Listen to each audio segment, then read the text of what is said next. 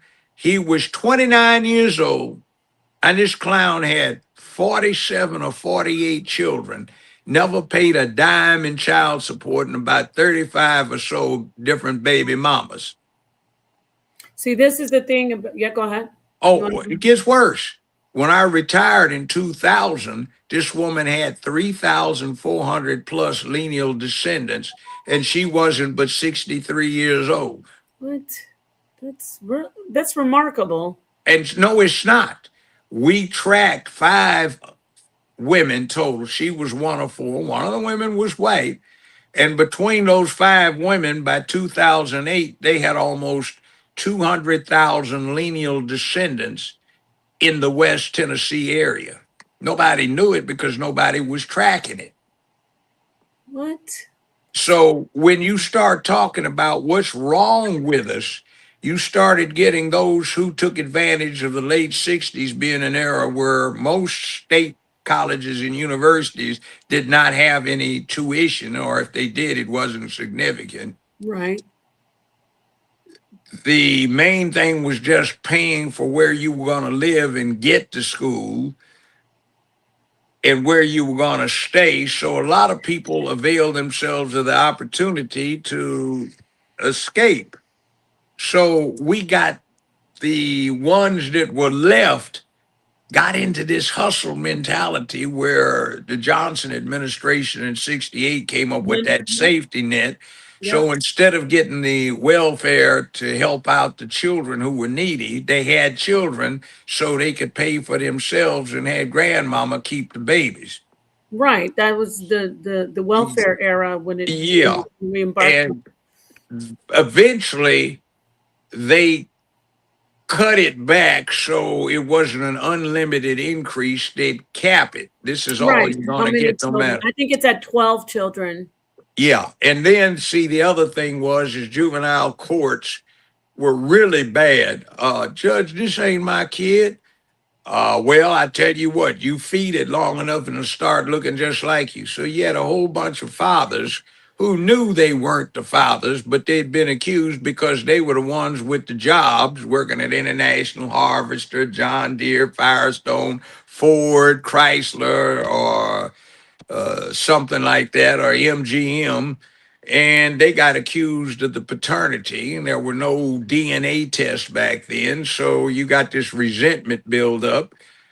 You had another thing where the social workers would sit with binoculars and check out to see if any man was going up in the apartment. Maybe he had two Yeah. kids he was trying to visit.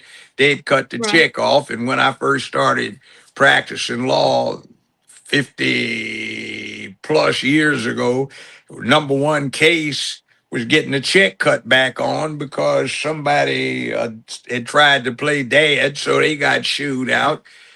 And then you got this poison hooked up with black exploitation, where Hollywood was going broke because of color TV. So they came up with a new paradigm, and they were trying to get new audiences to stuff the box office with cash.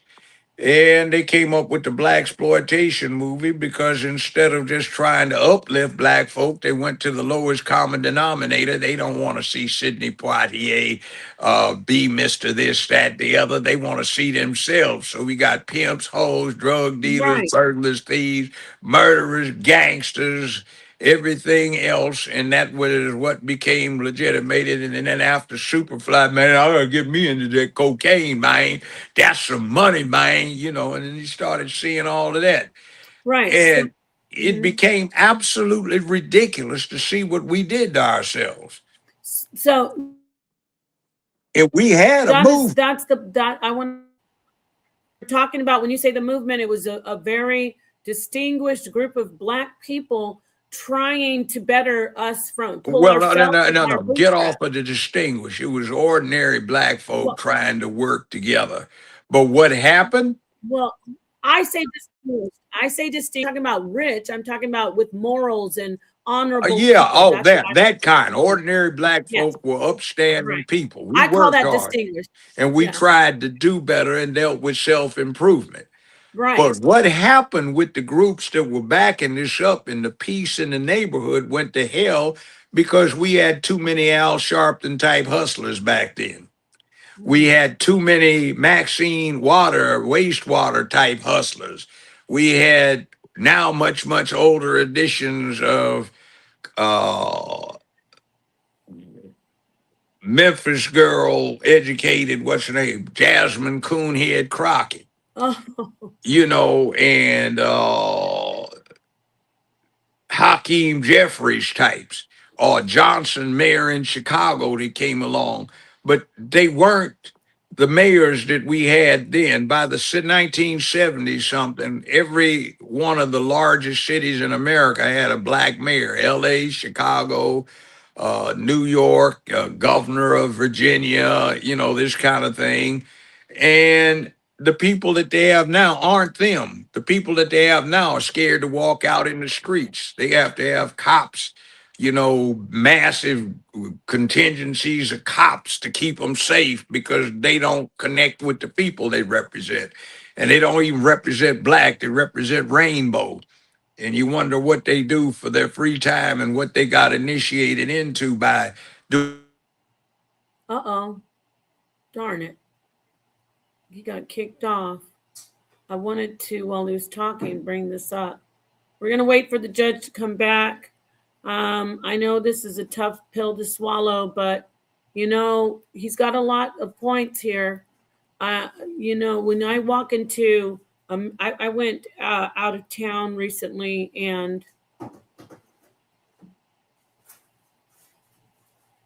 you know what, Aaron, if you don't want to face the fact that crimes has become something that our people think is just normal, that's fine. Okay, but it's true. There you Judge, go. you were kicked out. I want to get to this because I was just seeing somebody in the comments. Some people get upset, but I crime don't is. give a damn. Let It's me get look, this out. I'm gonna check out soon enough, and I've had a long life. I don't Just want you had to. a 79th birthday yesterday, and I'm Oh, feeling happy good. belated birthday! Thank you. And I've had an exciting life. I don't give a damn. I'm just trying Right. to keep you from having to deal with some problems you're bringing on yourself. And if you're too Thank damn you. stubborn and hard headed because you ain't got your shit together, you got to go talk smack. That's your problem. You'll have to Yeah. live with it. I'm just telling you, I've already reconned that. And this is what you need to deal with so you can live in your own little fantasy world. And if you had something you've been contributing to the cause, it would fit into some parenthetical brackets about this wide. So, Right. Because black people, listen, you're from a time like what my parents. Black people tell it like it is when they don't want. We're not going to sit back and sugarcoat that crime is a big part of our culture. I was talking about how I went out of town for a show, and it was no big deal for people to be like, "Oh, we might have a fist fight here." We're used to that. I, I wasn't shocked that the violence could have been a factor. We're used to violence, and we shouldn't be as black people. We shouldn't walk into a forum where we're going to have a conversation or try to have intelligent dialogue and know, hey, somebody might get beaten up or killed in this room. I'm tired of that. And then all they want to focus on is, oh, look how she's dressed and look at her wearing them. It's black people are so focused on the wrong things. You're focused on the wrong things. You want to make fun of how people don't have enough money. You want to make fun of how people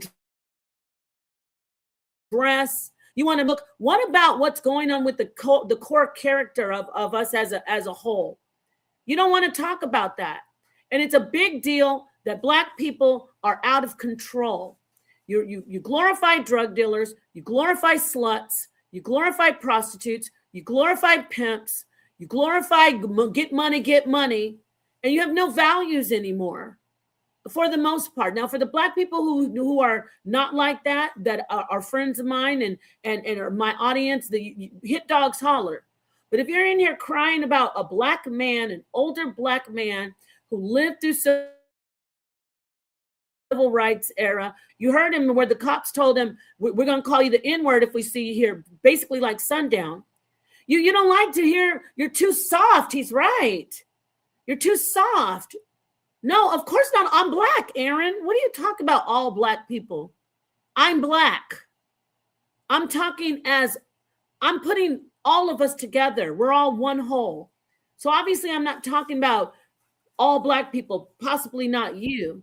But we can't keep on crying about these harsh words, because this is a gentleman who has lived through a lot, and he's telling you the truth. We need to stop being so soft. So thank you for being back here, Judge. I'm going to show the video, some footage that they weren't releasing before the trial. You can see the area where this young these boys, these teenagers are, and I'm going to get to the part where you can see there wasn't very much commotion at all. But then There's you hardly see them, anybody understands. They're essentially vacant. This isn't right. a situation with a big crowd. So the yellow tent, I'm just going to try to play like two, maybe a minute or two right before the incident. Let's get right here. It's around 4:42. We're going to look to the left of the screen. There's nobody jumping him, but I get you, Judge. Exactly. Even if there were, that didn't give him a right to plunge a knife into his And peer's see, chest. I can't get over this. When I was 16 years old, I played football at Dorsey High in LA. We had a basketball game, and somebody did this kind of punk play. There's a fight outside, and he wasn't even having a fight with the guy, but he stabbed our starting varsity quarterback, who died a couple hours later. Wow. And when they caught him, he said he was scared. He was just trying to get away. So yeah, it was a punk play. And like I said, it was always the coward out there who would shoot or stab you so he Yes. didn't risk a butt whipping. Always. And that's the problem with these young black males. They want to shoot and stab. They don't fight anymore. If you're going to be a troublemaker, or if you're going to be around trouble, you better be ready to get into some fights. Yeah, you talk a good game Otherwise, and you mind your can't business. back it up. Yeah. Yeah. So there's always these bullies out here with the knives, and he's a troublemaker. They told him to leave. He should have left because of his pride. But let's go ahead and play this. And then I want everybody to focus on the left side of the screen. There's no commotion until he plunges that knife into that boy's chest. Let's watch. So you can even talk if you like, but you see. Okay, this whole thing, let's fast forward to the trial while you're watching. Yeah. They talk about they cut all the blacks off the jury. Well, not really. When the judge conducted the Batson v. Kentucky hearing, which he did appropriately, uh, four of the black folk knocked themselves off because they said because the defendant was black, they couldn't give the state a fair trial. That isn't even a challenge. That's you just off for cause. And three of the women who were called in indicated that they were going to have problems because they were school teachers and they didn't know how that was going to wash dealing with a school child as a defendant. And they didn't know if they could put their hearts in it. Okay, so that's valid right there. Uh, Right. when So Batson that's first why they came, got kicked. yeah, now let me Right. say That's this. why they were excluded. Yeah, now Um, let me say this. I'm I sort want of you a, to say that, Judge, hold that thought. I just want you to see right here. It's okay. going to be less than 10, maybe 10, 15 I've seconds. seen this several I know. I times. want the I want audience the along with audience me. to do it. You said I could So talk. he's Anyway. he's going to push him, and then he gets stabbed. Let's watch. Just keep your eyes focused on that. He pushes him, no commotion. He pushes him, dang, stabbed. That's a There, he punk stabbed him. play. Thank you. Now that's what I wanted to That show is these just people. a cowardly punk ass play. Yeah, yeah. Was he getting beat? Was he getting jumped like all these black Well, advocates? let me tell you what the law says. Yeah. There's a thing called an assault. There's a thing called battery. A lot of stupid legislators do not know the difference these days, and they're uneducated, so they combine assault and battery into an assault. What an assault is, and it comes up in self defense, is when someone assaults you and puts you in a position where you have a reasonable apprehension that you are going to be struck. You may defend yourself from the anticipated strike. You But if you're cannot provoking, exceed the degree of force that's being used okay, against you. thank If you. it looks like you are going to be subjected to a life threatening injury or your death intentionally caused, you can defend yourself by using deadly force and even take the life of your assailant. But you have to have good cause to understand or believe that you are in jeopardy of suffering a life threatening injury or you are about to have your life taken on purpose. But Judge, I want to ask you. So I he checked the did not have any of right. that. There I was, checked the statute. yeah. If you are provoking the aggressor, if you provoke that person, is it illegal for you to use lethal force after you've provoked them? It depends on whether an attack continues that you have to stop. It depends on the state. So we have 50 states in this union and some territories and protectorates. So I don't want to speak on that. Check with your local trial lawyers association and find out or read up on it yourself. But generally, if there's provocation, it would come to that. But in this case, there is no earthly excuse because a shove does not translate into force likely to cause you a life threatening injury or intended to cause your death immediately. See So what I'm talking about? You can't use deadly force to oppose a simple shove or push or non lethal battery or yeah, touching. can you imagine how many school age children have gotten into tussles and fights? And you could just they're trying to justify him plunging a knife Yeah, into the. I want but wait a minute. Let's go a little to talk to further. you about these. Yes, Let's go a little further. How about all of the inner city deaths, black on talk. black crime that Yes, we are don't cry about that are the exact same thing thing. because That's some my coward point. would not take a butt whipping or risk it. He killed somebody. That's my point, Judge. Yes, they black people are so worried about, oh, he was white, he was white.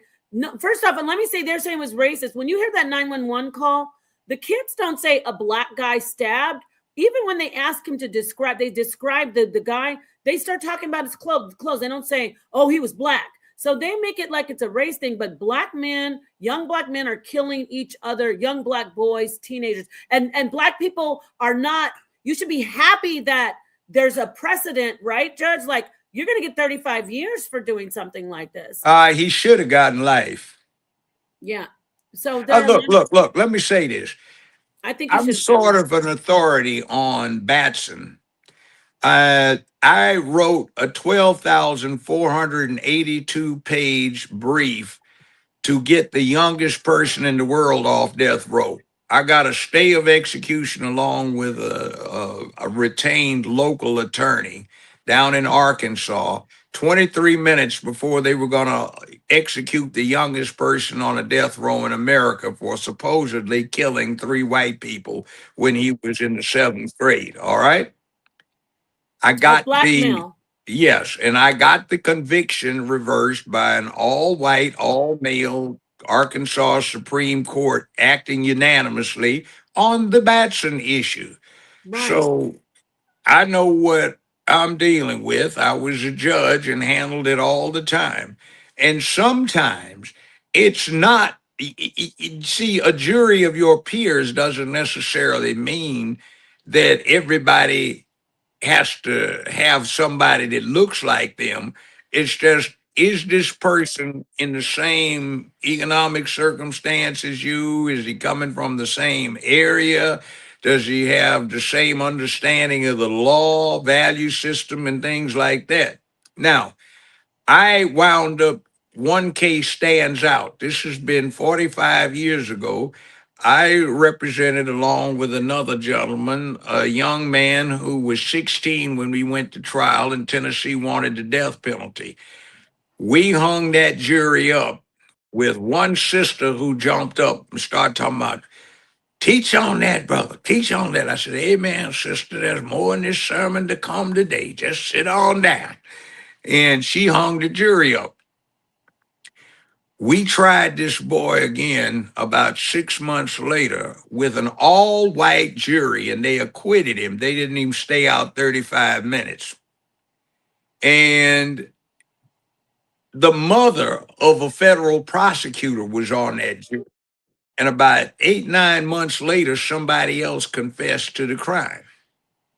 Mm. Now, you see, that was 45 years ago in front of an all white jury with two black lawyers. And I will say this, one of the problems with what you see in court is so many of the lawyers have so little actual hands on experience with trial activity that they're still kind of rookie-ish. And when an experienced trial lawyer looks at it, he says, oh, they have a long way to go. But the public doesn't know any better. It's like going to a doctor who's never been an intern nor done a residency, because you have people with national reputations may have 2, 3, 4 jury trials in their whole career. And then you have other people who might have had 3 jury trials in 2 weeks on a regular basis for years, and who have hundreds, thousands of trials that they have had. And they can do it in their. Oh no, we keep losing him. Okay. I want to say thank you to everybody who's tuning in.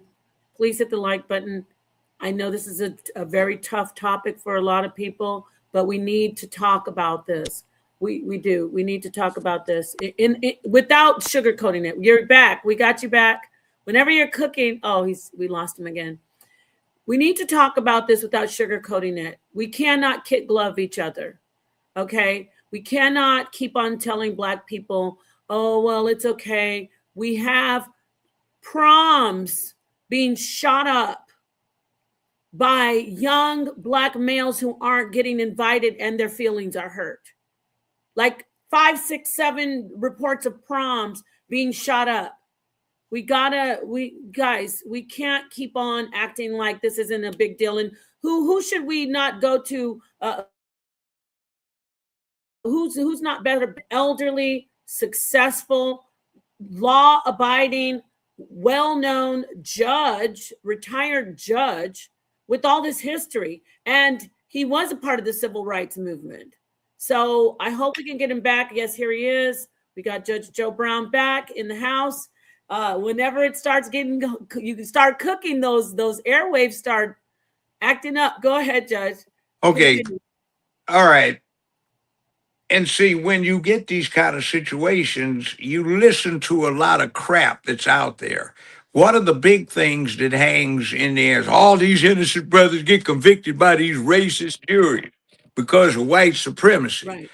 Well, the truth of the matter is over the last 50 years, the stats haven't changed.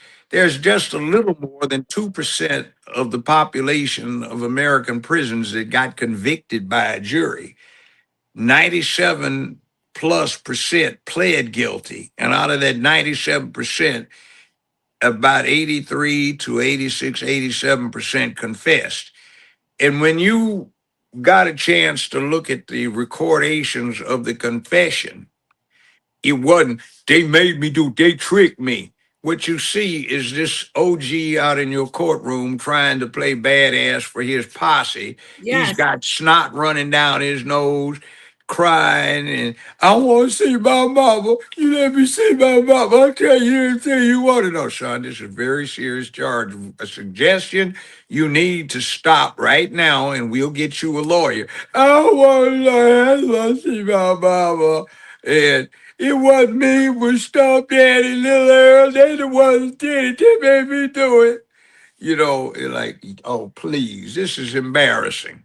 Mm. And you go out in the courtroom, yeah, man, I'm holding for the posse. And I just say, well, this one over here, I believe that individual spoke at a bond hearing for the defendant, and I think his name is so-and-so. Come to the microphone. Your name so-and-so? Yes, sir. Take him into custody, and that one and that one.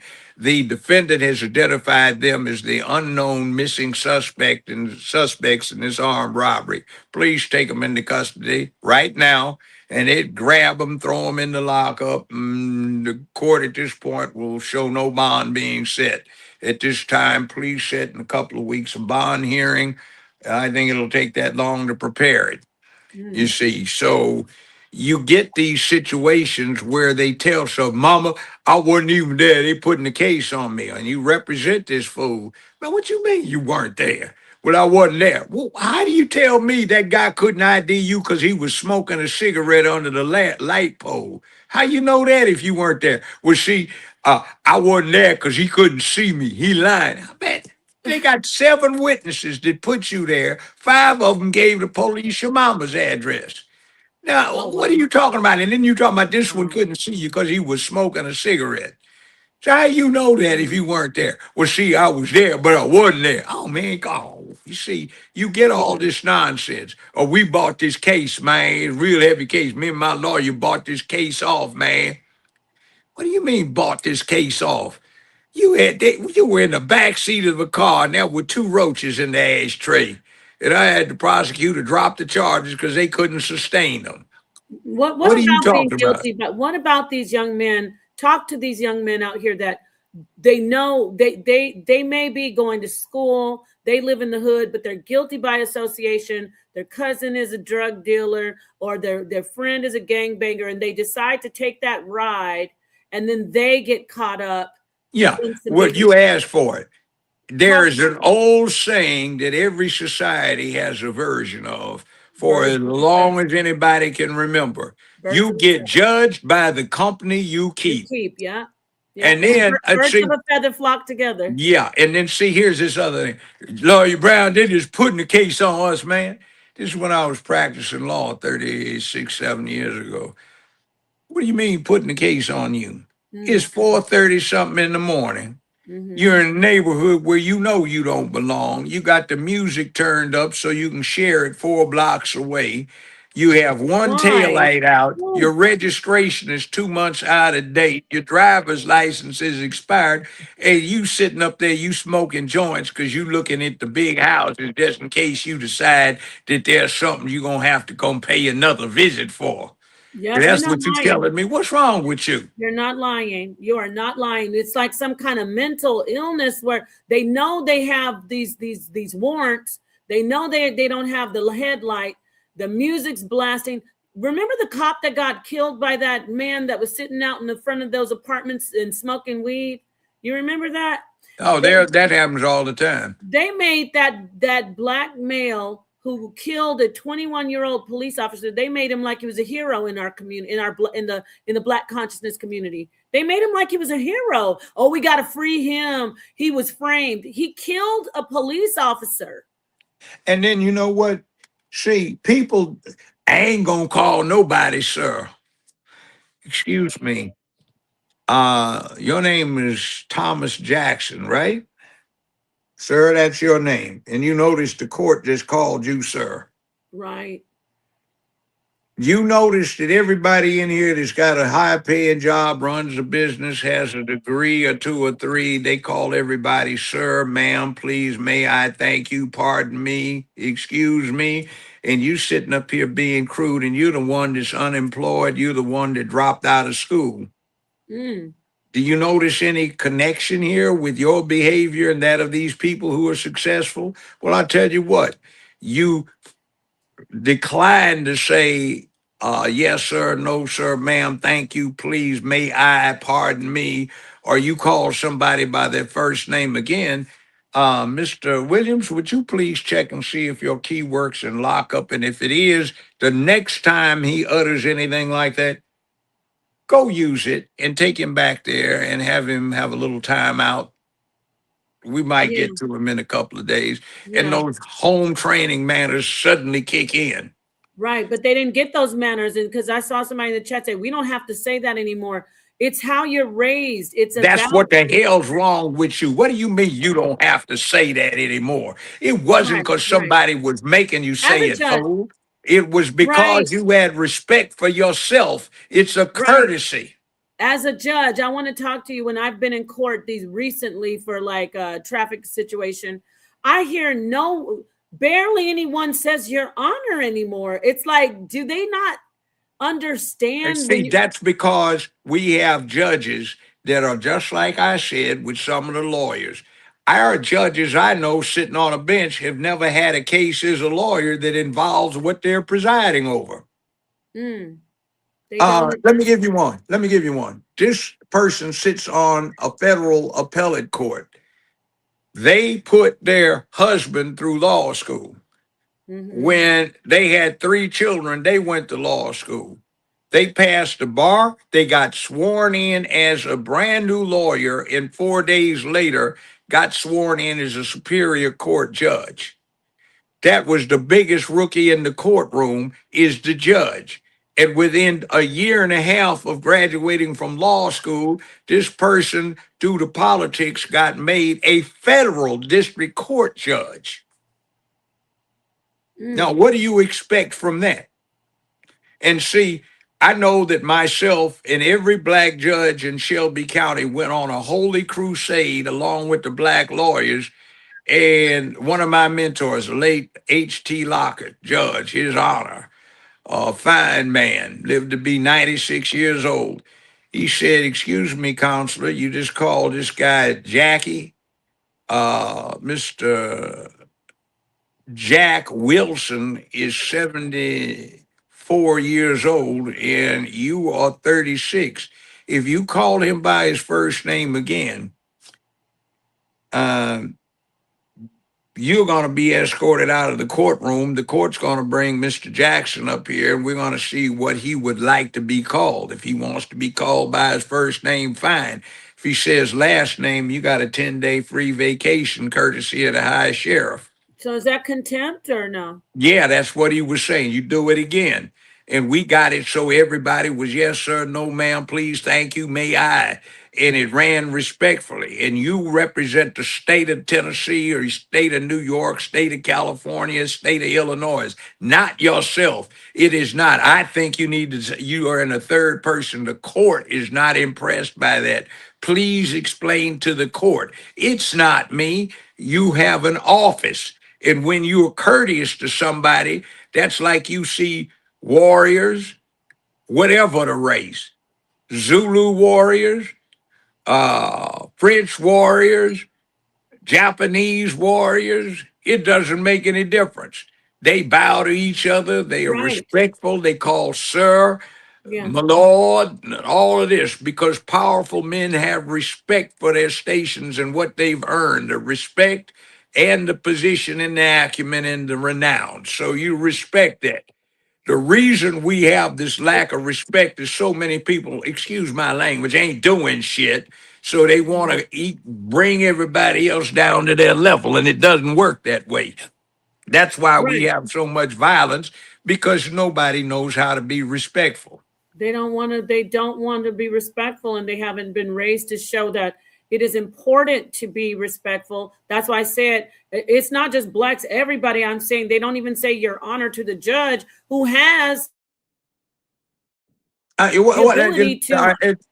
it's like, excuse me, you're not talking to me personally. You're talking to the state of Tennessee, and there's several million people in the state of Tennessee that this person up here in this bad cape is representing. So the office demands respect. You shall respect it. So since you can't take him in the back, and in a few days remind me we've got him back there.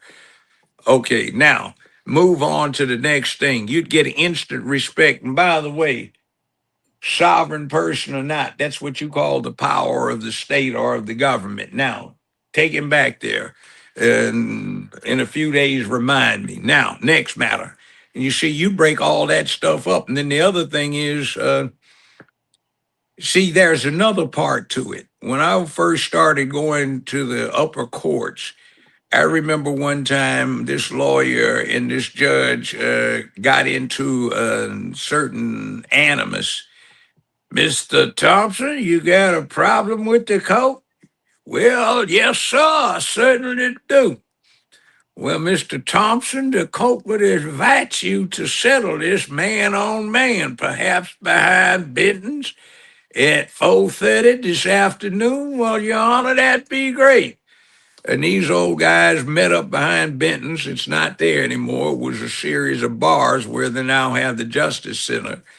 and they took their coats and ties off, and these old guys were boxing, and they could throw down, jab, I said, whoa, these guys can fight. And they got until they were winded, hands on knees, panting, come on. Everybody shake hands, and they bought everybody beer for the Wow. rest of the happy hour and shook hands. And see, And that's lived what it and they was all lived to see about. it and they lived to see another day. Yeah, and you see, they fought it out, and they could fight. They could probably whip half of the thugs running around because the thugs are I like, saw that. I saw some videos of these guys, these young guys windmilling. I was like, yeah, it's like, man, come what the on. heck is going on here? Well, a funny story. He died as complications with some anesthesia, getting his knees and back worked on. My good brother, the late Dr. Clifford Stewart of Los Angeles, California, the one that I said Black Belt magazine called, quote, probably the most dangerous human alive in North America for 15 years. Anyway, somebody wound up, we were somewhere and they wanted to act like they were going to rob us. We going to rob you old dudes. Oh, you are? Mhm. So me, my bodyguard, and my brother, we started laughing. Oh man, it's gonna be fun. Come on, how you gonna do this? Yeah, come on, really? It ain't funny. Let it hit the ground. It's going down. I ain't seen nothing going down. So we all had permits anyway. So this dude's gonna reach like he's going for something. I had my 45 out right there before he can even pull it out his pocket. He got it out his pocket. It turned out to be a knife. So my good brother, who is this master martial artist, just he said, "Come on." So the dude tried to take a swing. This dude didn't even see what happened to him. And the next thing, this dude is there pissing all over himself Oh because no. what he did to him. He Well, said, "Now." And then he stepped on his hand and broke his wrist in four different places. He said, "Now, while it's healing up, you can think about it." So yeah, we didn't call the police on him, and these dudes trying to rob us. Who yeah. are you? Oh, I watch you all the time. Yeah, okay. So it's kind of like be careful who you mess with. This is the Right. guy that put Exactly. the she invent the tire iron. Yeah, your brother. But Yeah, but talk he to us was about people. almost 70 then. So, it's Mhm. like be careful who you're messing with. Somebody might be able to really get their John Wick on and you way over your head. Well, Judge, I want you to talk about this our Second Amendment rights that are being always put on the table, saying should we have these with the liberals? Oh, look, they're Speak cowards. to us about See, that, these punk asses, they want because the us to criminals be. will still have guns Yeah, if well, they see, can do charge. you expect somebody who doesn't mind murdering you and risking life in the penitentiary or the death penalty, Yeah, he's going to be deterred from carrying his hardware? thank It's you. going to be the ordinary citizen who would. Now, the truth of the matter is Yes, this: talk on it. when the Constitution was passed, not the Constitution, when the Declaration of Independence was signed 250 years ago, day before yesterday, what wound up happening was there was no such thing as a police department. There were no police.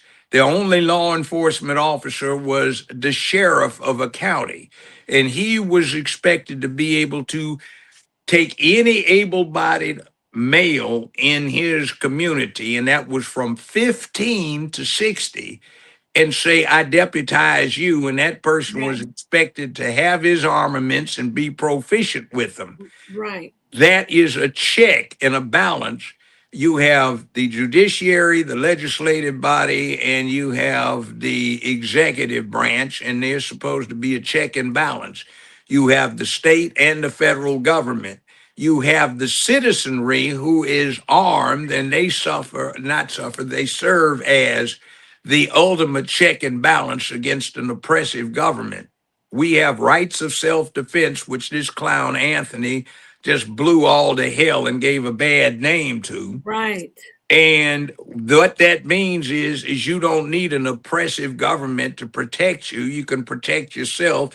So that keeps government from being so intrusive, getting into everybody's business to protect them, that they can be a free people. Now, when you transgress on that and start saying, I want big brother or slash tranny big sister to protect me, what you're really doing is setting up a situation where they can impose a sociology or a political situation using lawfare, and the Bill of Rights is thrown by the wayside, and they use the prosecutorial power of the state to oppress and punish and censor.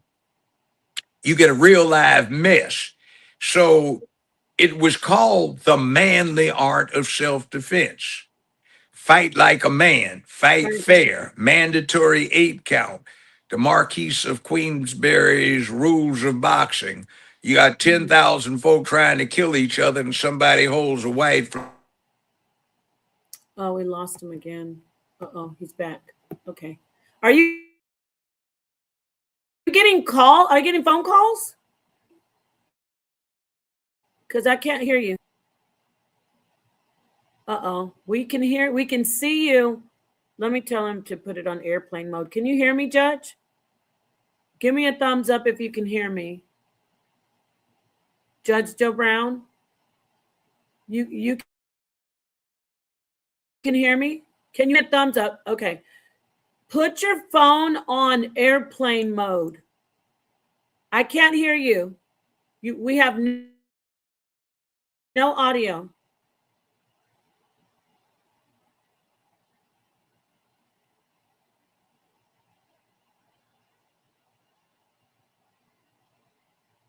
We can't hear you. We don't hear you, Judge. I'm going to have to. Judge. Yes, he's going to come out and come in. It's a real treat having him here. Who is this in the chat? Yeah, he's probably getting phone calls. He's probably getting phone calls, and that's what's going on. I'm going to tell him to refresh. Let's see. We have him back. Okay. Judge, are you getting phone calls? That was a phone call. The rest of them weren't. Put your thing on I know I've got it on airplane. do not disturb. It seems some people are so anxious that they do it anyway, and out of this phone won't stop it. But anyhow, Okay. Where was I? We were talking about the Second Amendment. The Right. Second Amendment backs up the first. The first is, as long as you can have free dialogue and unlimited free speech, then you can reach a consensus and work things out without everybody having to arm up and shoot it out. You have the Second Amendment so you can keep somebody at bay so they don't try to set up a repressive government that'll allow free speech. The Third Amendment to the Constitution, there's never been a case involving it in the country's history, and it involves quartering troops, not in time of war. The Fourth Amendment's got to do with search and seizure, but the far left wants to knock that out because they think they should be able to come in and look at what you're doing, whatever you're doing. And then there's the Fifth Amendment that sets up due process against the federal government and the right to remain silent, to have an attorney, and all, et cetera, et cetera. And so many, including the attorney generals for major metropolitan areas. Now, some people want to knock that out. The Republicans used to trample on it a bit because they were in the law and order. The Democrats have put the Republicans in a position where, being the targets of lawfare, they now appreciate the Bill of Rights a lot more. And lo and behold, they are vividly, avidly, and enthusiastically trying to protect the Bill of Rights. The Democratic Party and the far left has taken their lawfare for a different slant. Instead of law and order, what they're trying to do is suppress free speech and the exercise of the liberties that come from being a member of this republic so that they can impose something on you. Now, that's something that they're trying to impose, and you see it with the promotion of the Anthony position. It is getting rid of public peace, dignity, and order. Teen Takeover is popular. They only stole $980 from the store, so they shouldn't be prosecuted. All right. Right. Right. You get into no ethics, morality, sense of purpose. It's all about your thrill and experience. No duty, honor, and obligation. Just do what you want to do. Men don't have to get up and give their seat up in the lifeboat to women and children. All right. No duty, honor, integrity, no courage and bravery. Oh, it's okay to run, to be a coward. It's okay to be a coward and kill somebody because you're scared to stand up to them and get a bloody lip, broken nose, loose tooth, or a black eye. Right. You see, that's what we have. We have the imposition of that kind of unmanly, that kind of cowardly outlook, which is never before been this widespread anywhere in the world.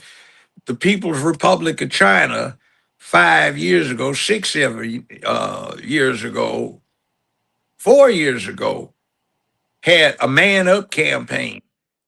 The former Soviet Union, Russia, had had a man up campaign to recruit for their armed services. We had one where we were showing cartoon animations of males still with balls bouncing and dicks swinging, trying to pick out the appropriate skirt and dress because they were tranny flag officers, meaning admirals and generals. And that was just disgusting. Like, what the hell is this? In the service? Yes, in the service. They What? used to have posed pictures. 1, 2, 3, 4, 5, 6, or 7 flag officers, admiral, general, this and the other, and they've got on skirts and dresses. Like, what the hell am I looking at? And I That's had crazy. 2 mommies, and now blah blah blah blah. My girlfriend and I, and we're in the service. Oh, what the hell is that? This Do you, kind of thing. That's where they were going. do you believe that people who are what is your position on same-sex relationships and marriage? Do you think they should have the rights? Well, let me put it this way. Yeah, I want to hear from you. For a number of reasons, and one of them is a funny one, it had to do with some trial representation. Um, get your freak on in the bedroom. That's your business and your business only, as long as you're not killing somebody. All right. Um, but when you start trying to use the government to impose it on everybody else, it's everybody's business. Now, why should you be allowed to get your freak on your bedroom? 45 years ago, I had a series of cases I was defending, Mm-hmm. and I'm selecting a jury, right? And I'm talking Mm-hmm. to him, Lawyer Brown, you got to be kidding me. Sir, defense is kidding you not. You can't be real. Uh, defense believes it is. You might want to check with his honor. Your Honor, is this true? Could my wife and I get 3 to 15 years in the penitentiary for going down on each other? Oh, yes, sir. That's what the law says in Tennessee. You Wow. got to be kidding me. That's what we here for? Yes. There's no rape or anything like that involved. This man was caught by his ex who brought in some police while they weren't looking, going down, or let's put it this way, to be polite, they were doing a 69 number with each other on the couch. Mm-hmm. So that's why we're here today to decide whether they get 3 to 15 years in the state penitentiary Right. and a minimum fine of $2,500. Mm. Now, of Yeah. course, they walked. The jury nullified that. There was no way in hell. And 2 years later, they changed the law. But you see, Okay. that's what I'm talking about. Get your freak on in your bedroom. It's your Right. business, nobody else's, because that transcends whatever your particular orientation is. But when you Mm-hmm. start trying to teach a new secular theology like it's a religion, And think impose it. Buddhism. You're Think imposing. Buddhism. Yeah, Buddhism is an ancient and honorable religion, but it has no God to it. You can have one or not have one, and which one you pick is your business. Same thing with this rainbow. It's a system of philosophy that negates all of these things I just spoke about that we deem to be good character. All right. And that's what it is. It's so if you're a boy, you don't have to get up and give your seat up to a girl and a child, a lady and a child on a lifeboat. When the Titanic goes down, you don't have to stand on the wall and man the wall and protect the people with your life. And people say, oh, it's not like that. Yes, it is. It's a very dangerous situation because you push this punk cowardice and you go out here where a lot of us live and you can't go to the gas station without somebody trying to hold you up. You can't go to a restaurant because it's closed down. You can't go to a grocery store because somebody's likely to hold you up or act a fool out in the aisle someplace. You can't go a lot of places. There are no nightclubs, no restaurants, no nothing because of high crime. And that's because of tolerance, because somehow or another crime's supposed to be all right. It's not. right. And we have to have law and order, and every people on this planet has law and order. Now, I remember about 14, 15 hours worth of conversation in total that I had with the next high king of Swaziland, meaning the next high king of the Zulus. He's one of Shaka Zulu's direct descendants. He's going to be the king and his brother's going to be his prime minister. They have two tests that they have to pass, one test that they both have to pass together in order to assume the throne in that other position. They have to kill a Cape buffalo with a sword and a spear. Mm. They've already killed their lions. Oh, wow. We lost him on the good part. All right, everybody. Peace. Thank you for being here. Please hit the like button. We will be having the judge back soon. He has a little tech difficulty, but I showed the video for those who haven't seen it. You know, it showed under that tent, under that awning, and the action did not warrant the reaction.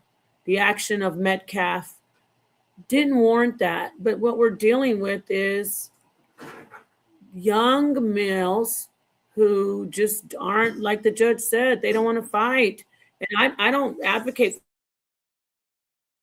for fighting, Yeah. but if you're in a situation, You can see, let me just say this to your audience because I'm going to have to leave, but you can do what you want to do. But all of humanity has had an assessment for courage and bravery. And that's why we honor our heroes. If you want to be a coward, fine. If you want to excuse cowardice, that's fine. If you want to, oh man, he was cooking. That was a great closeout. Oh, I hope we can get him back. We got you. We got you. We see you. No audio. No. We do not have the audio with you right now, Judge. Maybe you can get on work on that. But this has been great. I didn't want to cut him off too much because I love just listening to him. We got an elder in here, a lot of wisdom, a lot of wisdom. I hope I can bring him back. if you want to go there and become a coward Yeah. and discard all of those things that have been listed as human character traits that are noble, go right ahead. That's why you will have no respect from anybody as long as you say these things. Uh, the world is going to change inside of the next decade. And because of that 14th Amendment decision, the process is going to be accelerated. Right now, you have more Hispanics in Georgia than you have black folk. Wow. Right now, you have many more Hispanics in California than you have black folk. Right Hmm. now, you have almost as many Hispanics in the city of Memphis as you have black folk. So that was not the case 15 years ago. So when you start talking about running a guilt trip on what white people owe you, Right. the Hispanic community does not think they owe you a damn. And if anything, what you think you'd like, they'll get because they will have the largest minority and the heaviest voting bloc. So it's too late now because there is no earthly way you can litigate something like reparations, but you would have to have a political act passed through the House of Representatives and the U.S. Senate. The Black Caucus is wasted decades pushing rainbow instead of black, and it's too late. So uh, hopefully, maybe a miracle will occur, but I doubt it. So in 5 to 7 years, you're going to have a very different political landscape. And a lot of us are not going to be able to cope with the consequences. So I Yeah. suggest you start investigating these things. And when you start complaining about what's going on, just look at those things as adversity. It's not a big lion or a big bear or a pack of wolves trying to eat you for breakfast, lunch, dinner, or a midnight snack. It's your fellow human, and we have had a long tradition of the hunter to deal with the wild animals and the warrior to deal with people who are adverse to your interest. So start thinking more like a warrior. And when you start thinking like a warrior, understand that the first thing that a warrior did was educate himself in a lot of things. So it is uncool to be an ignoramus. It boosts your mind. Don't just try to get your John Wick on, but if you look at John Wick, you'll find out he is an educated person himself. Mm. So understand the nobility of education and being able to earn a living in the world you find yourself in. This is the second quarter of the 21st century, not the Yes. first quarter. Yes. So get ready for it and start preparing yourself for it and start dealing with the political modifications that are going to quickly come. And also, those of you who are jumping up and down, oh, Trump got what was coming to him, he got slapped down. Trump can get what he wants done. It's just he'll have to go through Congress rather than issuing an executive order, which is the real gist of those opinions. But what happened with you to black folk is while you were applauding Trump getting slapped down, you just applauded speeding up the process of losing most of your political clout, not in 20, 25 years, but in somewhere between 7 and 15. No, Judge, thank you so much for that. I just love your wisdom. I love how you're no nonsense. I do want to ask you one last question because I recall I have had conversations here, and there's a gentleman. I won't shout his name out, but he's an older gentleman, and he always talks about how the white man is in control of everything, and he's a good brother. He's hardworking. We lost him. Dang, I wanted him to answer I wanted him to talk to me. Judge, talk to, oh, goodness. Come on, we got to get you back. I got to hear your last about how we are all, the judge talking about it's the 21st century. Still have people here. Oh, okay, yeah. I'm gonna let you in just a minute because I'm talking about you. I'm talking about you. Judge Joe Brown. Yes. Hello. Okay. Well, yes, I can hear you. We can hear you, but we can't see you. Can you hear me? Oh, darn. Oh, man. This was the last Can call. you see me? I can hear you, and I see you. I want to ask you, speak to someone who says the white man controls everything. We have no power. Bullshit. We Don't punk are out on me. I'm not even going past that whole thing. I'm sick of that shit. Get your ass together, put your nose in a goddamn book, learn what you need to learn, and start exercising power, start exercising your mind, start exercising your martial arts skills and get some. Be brave and look at the opportunity to take on adversity in a new world which is looming right in front of your face. You've got all these people who look at this as a land of opportunity coming over here, displacing our tired asses who are whining about white supremacy. Bullshit. Opportunity to do whatever in the hell you do. Just sit down and put your nose in some books and get the knowledge. Go perfect your skills and tactics. It'll be all right. Thank you so much, Judge Joe Brown, the Honorable Judge Joe Brown. I need to bring you back. Will you promise in front of everybody that you will come back soon? I will, and I'd like to bring on my candidate if you don't mind, Ms. Charlotte Kennedy, not Kennedy. That's somebody else I know. Ms. Charlotte Bergman. She's running for Congress, and she's likely to be the first black congressman and congressperson in 20 years in Tennessee, thanks to the redistricting. We had a gay white Jewish guy who has been the congressman from the 9th district for 20 years. He retired when he saw the handwriting on the wall, and the only thing he's done is bring in a piece of legislation that makes where he eats lunch in the congressional cafeteria have to use paper straws. That's all he's done in 20 years. So, yeah, a lot of I don't black like paper benefit. straws. Yeah, well, that's what he did to be ecologically conscious. So, other than that, he's done nothing for the Memphis area in 20 years. Bring her back. So, yes, I'd like to bring her on if you don't mind. Charlotte Bergman with 2 N's. Charlotte Bergman. And I'll have her contact you. I would love to meet her. I'm going to contact you after this. Yes, well, I will be contacting you after this. You're free. Okay, I haven't been on in a while. Those who didn't like it, it's a tough pill to select. I don't care whether you like it. It's advice. You can like it or not. But the law is the law. The world is the world. And you can become wise in the ways of the world, even if you're not learned and experienced in the law.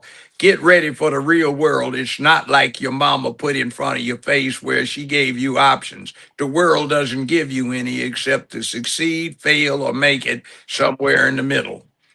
So it's on you as to what you do. It doesn't care. It's not fair unless you make it fair.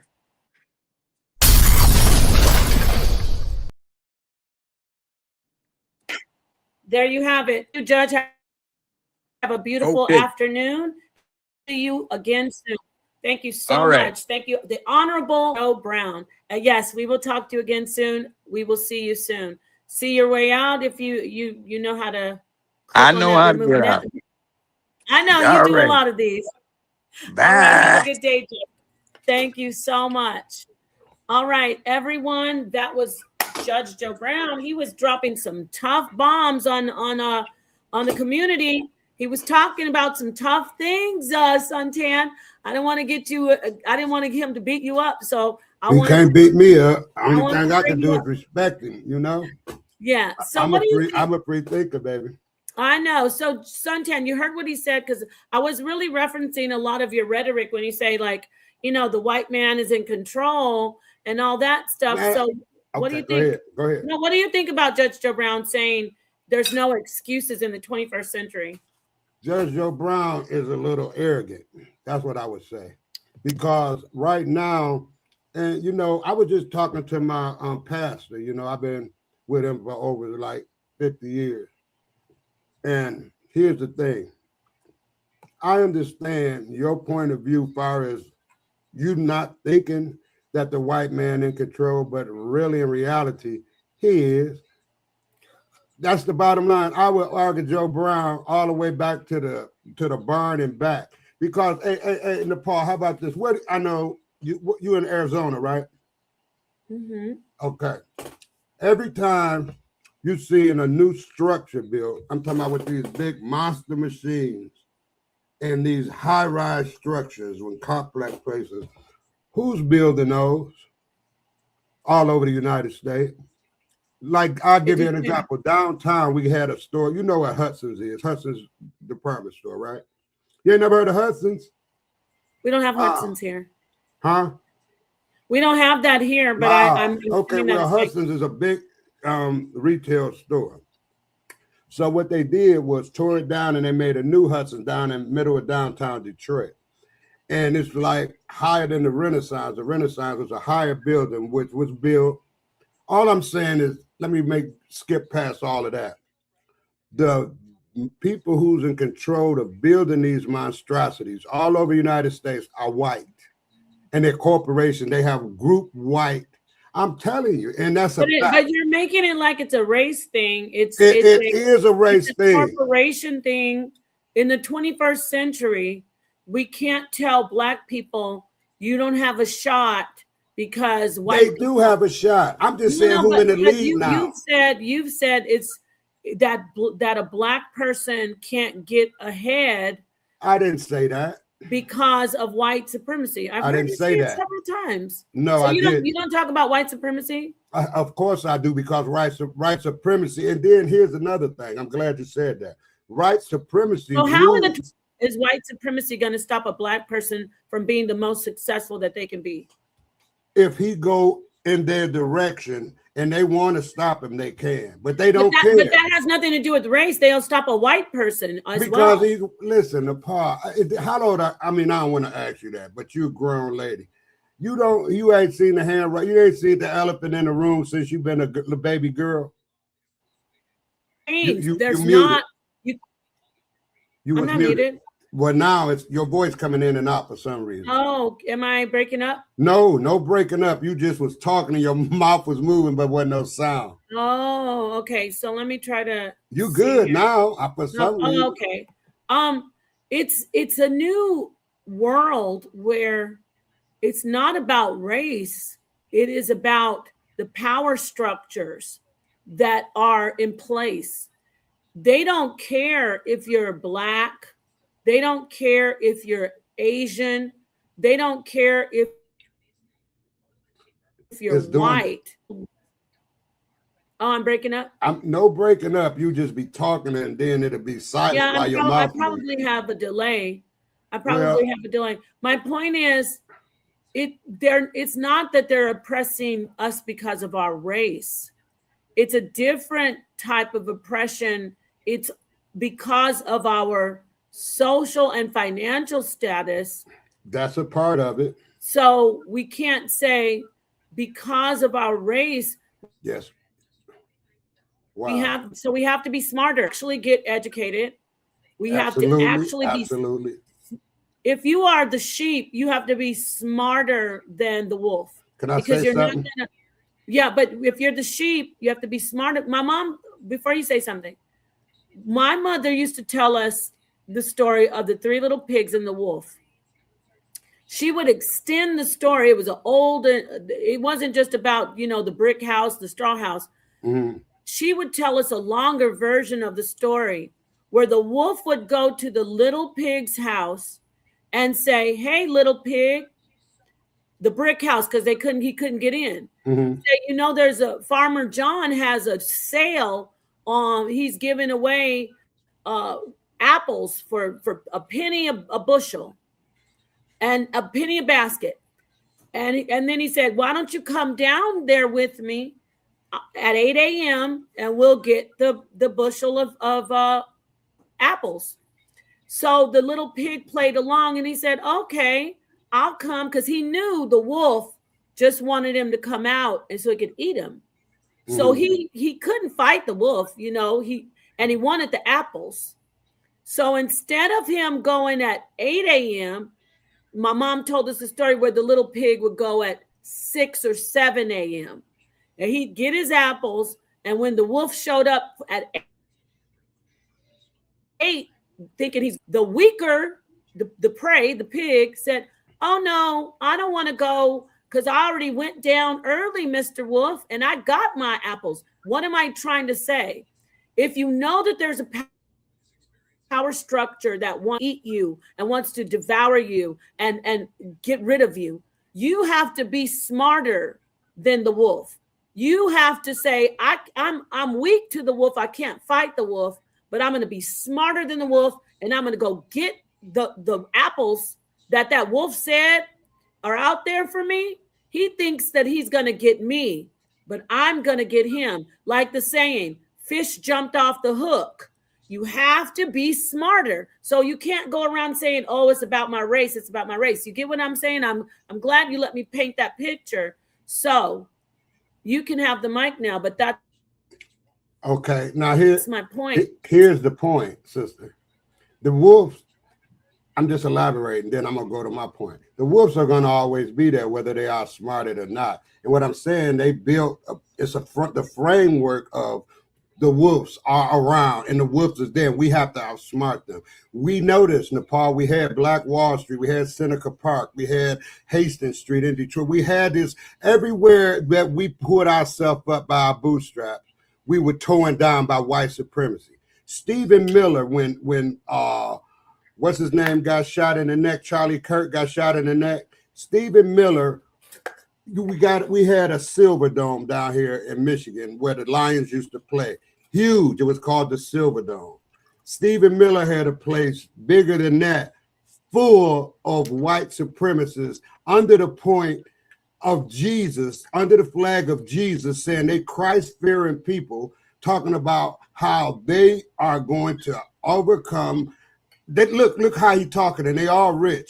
We are going to overcome, we're going to dominate, and we're going to get revenge for Charlie Kirk. And as I look in this room, because you know me, you know my mindset, I'm looking all around just to spot one black guy, and I'm not foolish enough to call him an Uncle Tom, because I'm glad, man, you having a discussion right on air, and I want everybody to hear this. If anybody call you an Uncle Tom, feel proud, because Uncle Tom was the guy who was helping the slaves out in the, see, it's a lot of people don't know that, and they use the wordplay for Uncle Tom to make people seem like Uncle Tom was the bad guy, when Uncle Tom helped the raped slave, he helped the runaway slave. Who didn't help the slaves was the coon out in the field with them. He'll tell when they get ready to run, or if he hears sight or anything running. So when I get to my point is this right here. We're in a race, right? And that in America, and I'm gonna use this America, because Frederick Douglass would tell you the 4th of July wasn't meant for me, it wasn't meant for you, it was meant for these forefathers who built this narrative that white is supreme, and they stuck a stigma on us as being 3/4 of a man. We wasn't even human. If you was real funny looking or offbeat kind of looking, you were in a circus. This was back in the 30s and 40s. They would put you in a circus and show you all. And they did this to black people. So what I'm saying, the history is there. It don't need, I'm just a naysayer. I got my lens and it's focused in. And look, white people, some white people, I'm gonna make a blanket statement, are beautiful people. They look at John Brown. It's a lot of white people who don't care about race, but it's more who do.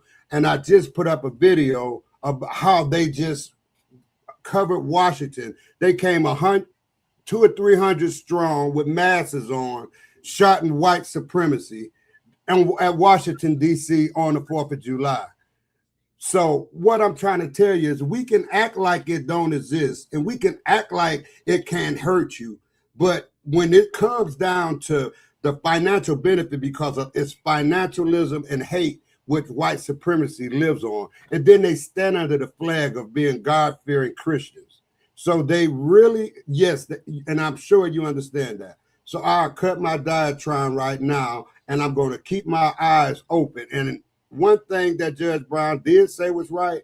A lot of us need to get educated, just like I had educated myself, right? You got to learn a trade is really better than a job, because off that trade, you can eat for the rest of your life. You get the right trade, electricity, carpenter, any kind of trades like that, plumber. I did heating and cooling, electrician. Any of these trades can have you feeding your family for the rest of your life. That's in the Bible even tell you, don't feed a man to fish. He said, teach him how to fish, and that way he can eat forever. So my point is this: we have a lot of educated Harvard. We always been smart and good, but we always been held back. all these college, Harvard, all these college institutions. We really proud. One black guy got to go to Harvard. You know, but we went and got our own college. We went and got Morehouse and things like that. We can make it, and we making it. The point of the matter is we still have obstacles to jump. So, well, there's always going to be obstacles. No, these are huge obstacles. Not America is they're not huge. Okay, go ahead. No, they're not huge obstacles anymore because there's more than just white people who are ambitious. These black people have paved the way. Yes, it's been built on the backs of the blood and the sweat and the tears of black people with the civil rights movement. That is who paved the way. But now all of the work that black people have done in this country for everyone, you can't sit back and say, well, I can't do it because the white man's stopping me. That's my point. Who said of course that? There's race. Well, that's what you're putting out there, because you're that saying ain't what I'm putting out there.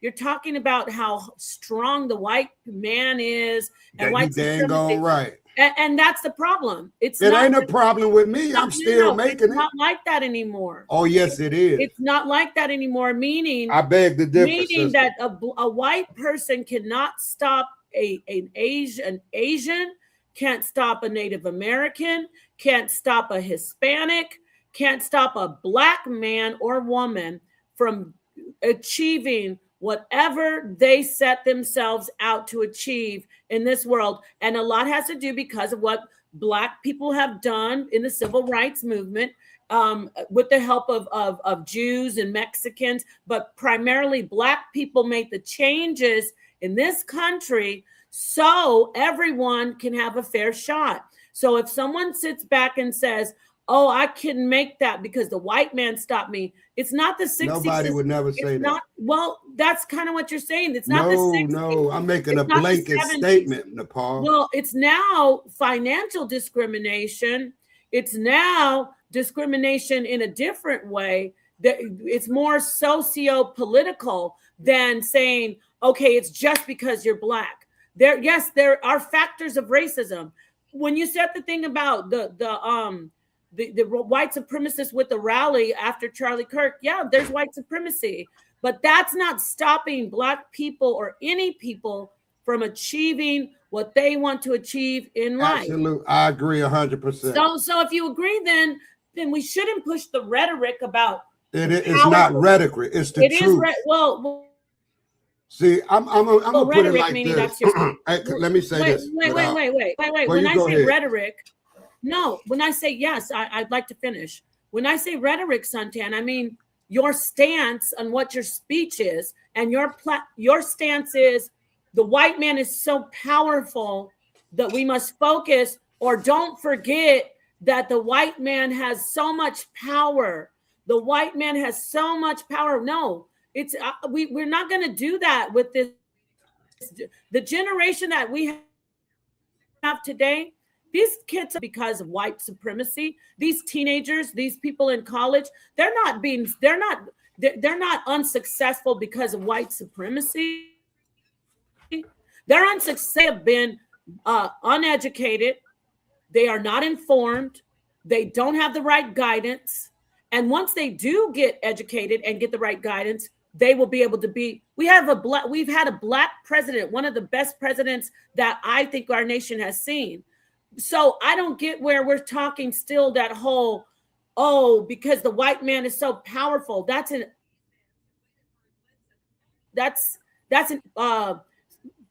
statement and rhetoric that only makes black people not trying to shoot for the stars. We have Neil deGrasse Tyson. We have astrophysicists who are adored and praised, and they're black people. We don't have to sit around and go, well, the white man's so powerful. The white man is not so powerful. You know what's powerful? The money. The money is powerful.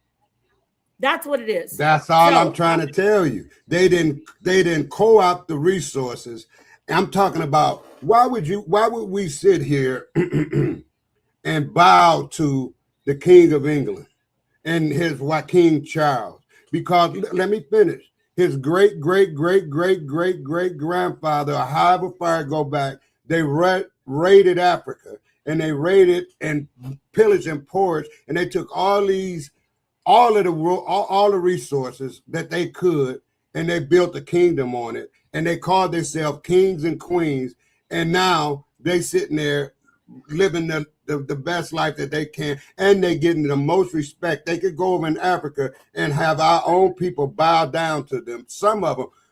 It's just really ironic that, you know, a lot of the things that you're saying in our conversation, with all due respect, you putting a lot of extra in what I'm saying. My point is this right here. Yeah, you adding a lot of extra to it, but my point is this right here. The stigma, listen, the stigma is there. It's been a stigma placed upon, and guess what? I agree with you 100%. That's why we are steady striving and getting better and better year by year, because they cannot stop us. Right? No, exactly. They can't stop but at the same time, you got to look at the elephant in the room and keep your eye on the prize all the time. You got to do it. Because what do you mean the elephant in the room? That's the white supremacy. That's the elephant in the room. The elephant in the room is not white supremacy. It's right there blatantly. Everybody's talking about it. We disagree. That's my opinion. Everybody's talking about white supremacy, but white supremacy isn't it anymore. Racism in the is around. Words, it's not. Yes, we have racism. But in my words, it still is. All right, so that's it. We can, and Nepal, we can disagree. No, I know. I'm not talking about this, but I'd like to say that we can't. Yes, there is no white supremacy any longer. We can't. And when I say that, I mean someone who has money. Like I keep thinking of Elon Musk. We're not going to look at him as a trillionaire and say, "Oh, because he's white, that's why," and he's going to take care of all white people. Racist.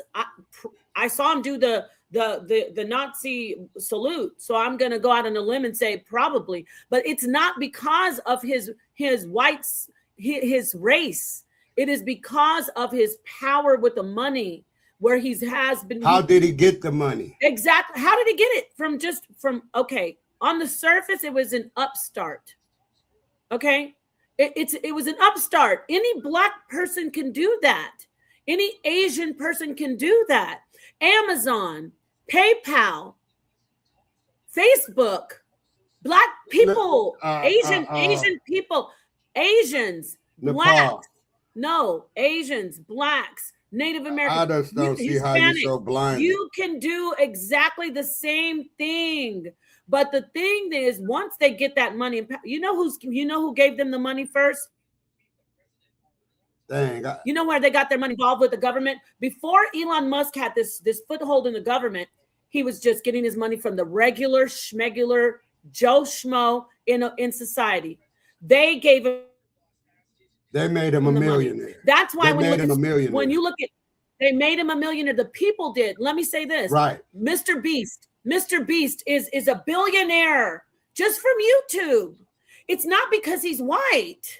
It's because the people loved him. And then what happens with government, if you want to talk about power structures, they said, that guy has power. We're going to get him in bed with us. We want him to be a part of us.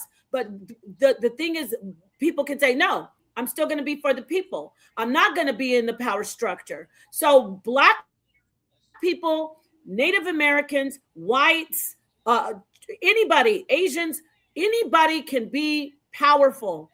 It's then when you start deciding who you want to get in bed with, so to speak. Once you get the power from the people, you have to make a choice. I'm gonna support the people. I'm gonna pay the people back, or I'm gonna go be a part of that, fade into the Windsor, House of Windsor, or the government, the deep state, dark web, or whatever. Not dark web, but like the government that is against the people and only wants to be the bloodsuckers, that conspiracy. What I'm trying to say is Everybody in America starts out as just you and me, an individual. Oprah Winfrey started. Anybody you think of, Michael Jordan, he was an individual. These are now entities, and the reason they're entities is because the people they had something that the people wanted, and the people built them up, and they built themselves up, and the people built them up, and then they became this government power, so to speak.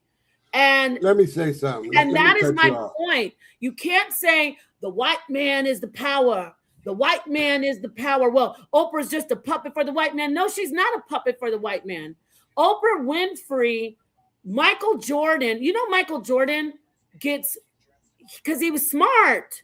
You know that he gets what, $1 billion a year from Nike?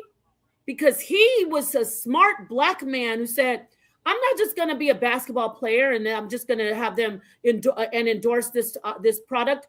I'm going to get the money. I'm going to get the power. So he is the government of himself. No one doing anything. If Michael Jordan wanted to run for president, he could probably win. Nah. No white man is stopping. White man is stopping him. No white man is stopping him. We all have our own power now. No, I'm saying a lot because I love you, Suntan, but brother, you're from another era, and so I'm from another era, but I understand. It's fine. We can disagree, but your ideals are just not realistic. You have a son who's in his 20s. I know I'm talking a lot, but I'm trying to get through to you. You have a son in his 20s. How can you imagine your son is the future? I tell my children, you can do anything. You don't have to be one thing anymore. You can be an astronaut. You can be an artist. You can be a business person. You can be anything you want to be in this world. But no, you're telling your son, oh, the white man is the real reason we're not making it. You're telling your son. See, there you go again, Napah. You telling me what I'm telling my son, and you don't know what I'm telling my son. No, I'm not saying just your son. I'm saying you're telling my son. You're telling the youth. White power. I'm not telling it. Me and you having this conversation. I don't have this conversation with other people like this. No, but I'm saying you're out here. You're in the algorithm. But right, absolutely. There is no white power anymore. There's no more white power. Yes, and let me explain to you. Let me have the floor. Now you said there is white power, right? Absolutely. Look what they did. Look what they did to Bill Cosby. Look what they did to Michael Jackson. Look what they did. Michael Jordan's only great because of his talent. They making money as well as he making money off of him. And I'm gonna tell you, like I said, they can stop you anytime they want to. Bill Cosby was finna buy NBC, and then the walls came in. People coming out of nowhere talking about what he did. Bill Cosby was drugging women. Listen. Harvey Weinstein. No. Answer my question. I'm gonna give them. Was he Yeah, found guilty? that allegedly. No, not allegedly. He was convicted. Well, whatever. That ain't what I'm saying. He said it on Larry King. He said you got to put a little something in her drink. Okay, good. So now you Bill Cosby. So that causes him. Listen, Napah, let me tell you like this. The same way that I want you to point that out. Did Bill Cosby grape women? No. So he wasn't drugging women? No. I mean, he may have been putting something in. I don't care. But they was there. You don't care? No. Because they was there. Okay, he didn't drag nobody with him. You get a groupie. No. Anytime you famous, you get a groupie. You get a bunch of groupies. Suntan, yes, you do. Them. Suntan, he was. You got to grow up, Napah. Really. I got to grow up, Suntan. Yes. He was putting drugs in their drinks. Who else was doing? What do you think about Hugh? How would you compare Hugh Hefner to P. Diddy? Hugh Hefner was not convicted of drugging women. That's right, because they don't let that get out. See, there you go. That's a problem right there, Suntan. It's not a problem. That's facts. Women came. Bill Cosby drugged me and had sex with me. You said what now?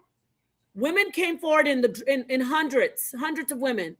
I'm going to say they came forward and they said Bill Cosby put. Well, Bill Cosby, Bill Cosby is a bad example. I don't want to talk about the past. Well, I understand the future. See, what you're saying is a non-sector because you haven't seen you talking about there's no white supremacy and I no didn't white. say what I'm saying. I said there's no white power. Oh, it's white power. There's no white supremacy. I tell you what. Let me just listen.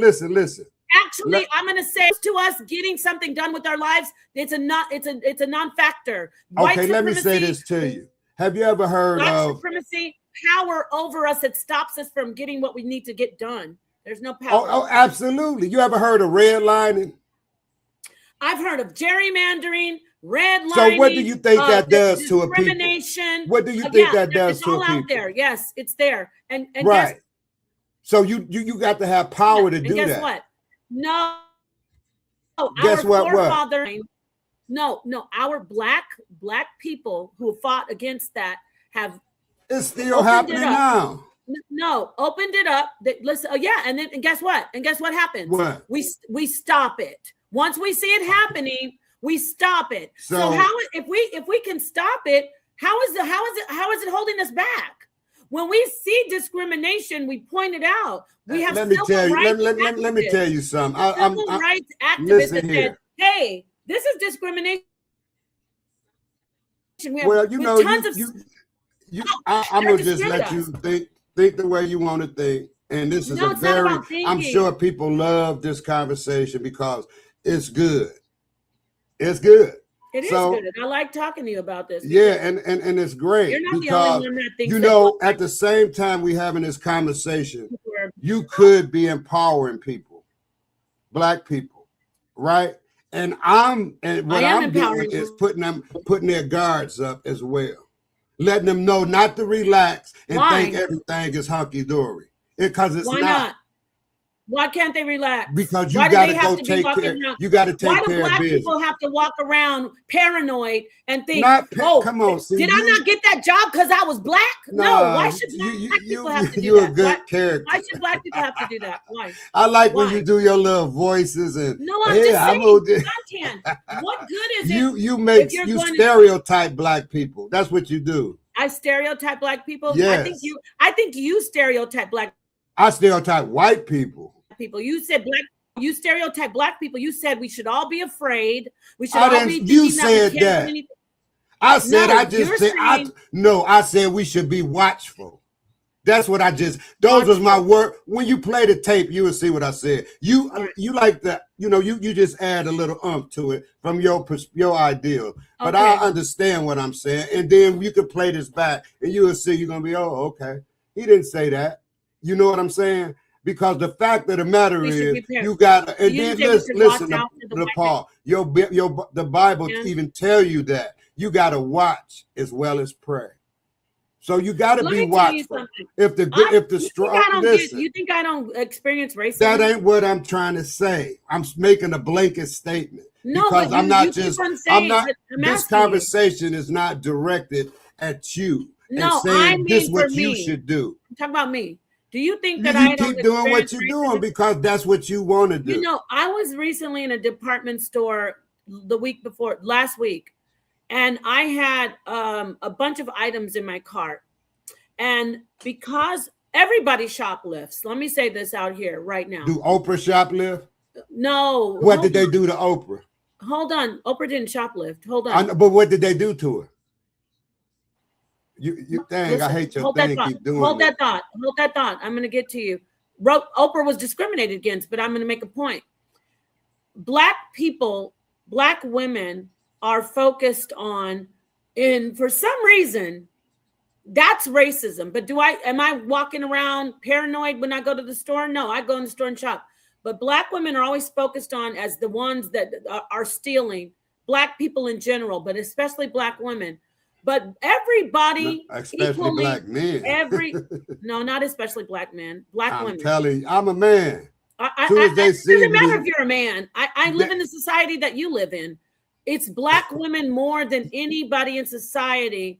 They focus on black women as far as shoplifting. Everybody in the whole world equally steals. Black people don't steal more than anybody. White people don't steal more. It's equal. However, They always focus on the Black woman. And then you see the media blow it up. She's getting wrestled down in Walmart. It's so all that propaganda is out there. So I'm in the store and I'm not even thinking about it though. See, Suntan? I don't think about it, even though I know it's a factor. I know that there's some prejudice out there. I'm not thinking people in the store are thinking that about me. However, when I go to the dressing room, there's 3 other people standing at that dressing room. The white racist, and I didn't know she was racist till she talked to me. The white racist employee came to me and said, you can't take more than 5 items into the dressing room. First off, it's 8 items, number 1. Number 2, she came to me and the way she said, my manager told me to tell you that you can't take more than 5 items. I said, wait, hold on. Why is your manager telling you to come tell me something about the dressing room and I haven't even gone in there? Oh, because you have a lot of stuff in your cart. That's racism. That's profiling. That's discrimination. You know what I did? I said to her, let me talk to your manager. And I went aside and I spoke to someone else because she said the manager wasn't there. What I told her is, I need your information because I'm a Karen, but I'm a good Karen. Okay. I said, I need your information. I need to take a picture of my cart. I'm going to send it to someone who's in charge of you and let them know the conversation that we had, that you approached me and profiled me. It was over. It was her personally. You know what the other employees, the white ones that were there, said to me? I'm so sorry that she did that to you. That was wrong. My point is, I can't say all white people across the board are racist because of one racist who profiled me. I can, though, which I did, send all that information to corporate, and I bet your bottom dollar they're going to do something about it, and I'm probably going to get, I don't know, $100 gift certificate or something like that. So Black people and all people, we encounter things as we go through life, but I'm not going to walk around and go, oh, they looking at me because I'm Black. I'm Black, that's why. No, once it happens, I'm going to address it. But if it never happens, I'm everybody else. Does it piss me off? Does it hurt my feelings? Yeah. But I know that my forefathers, meaning the civil people that fought for civil rights, like my family, Judge Joe Brown, they laid the groundwork to where you can't mess with people about their race and about their disability and about their sexual orientation anymore, unless you want to lose some money. You get what I'm saying? So I'm not going to tell Black people, oh, it's the white man's fault. The white man's going to get you. He's powerful. No, I'm powerful because I have the law on my side. And and you know what that comes with? It comes with intelligence. That's my point, Suntan. Okay. Thank you for letting me tell that story. All right, good. Let me say this to you. So you think that America is just an level playing field?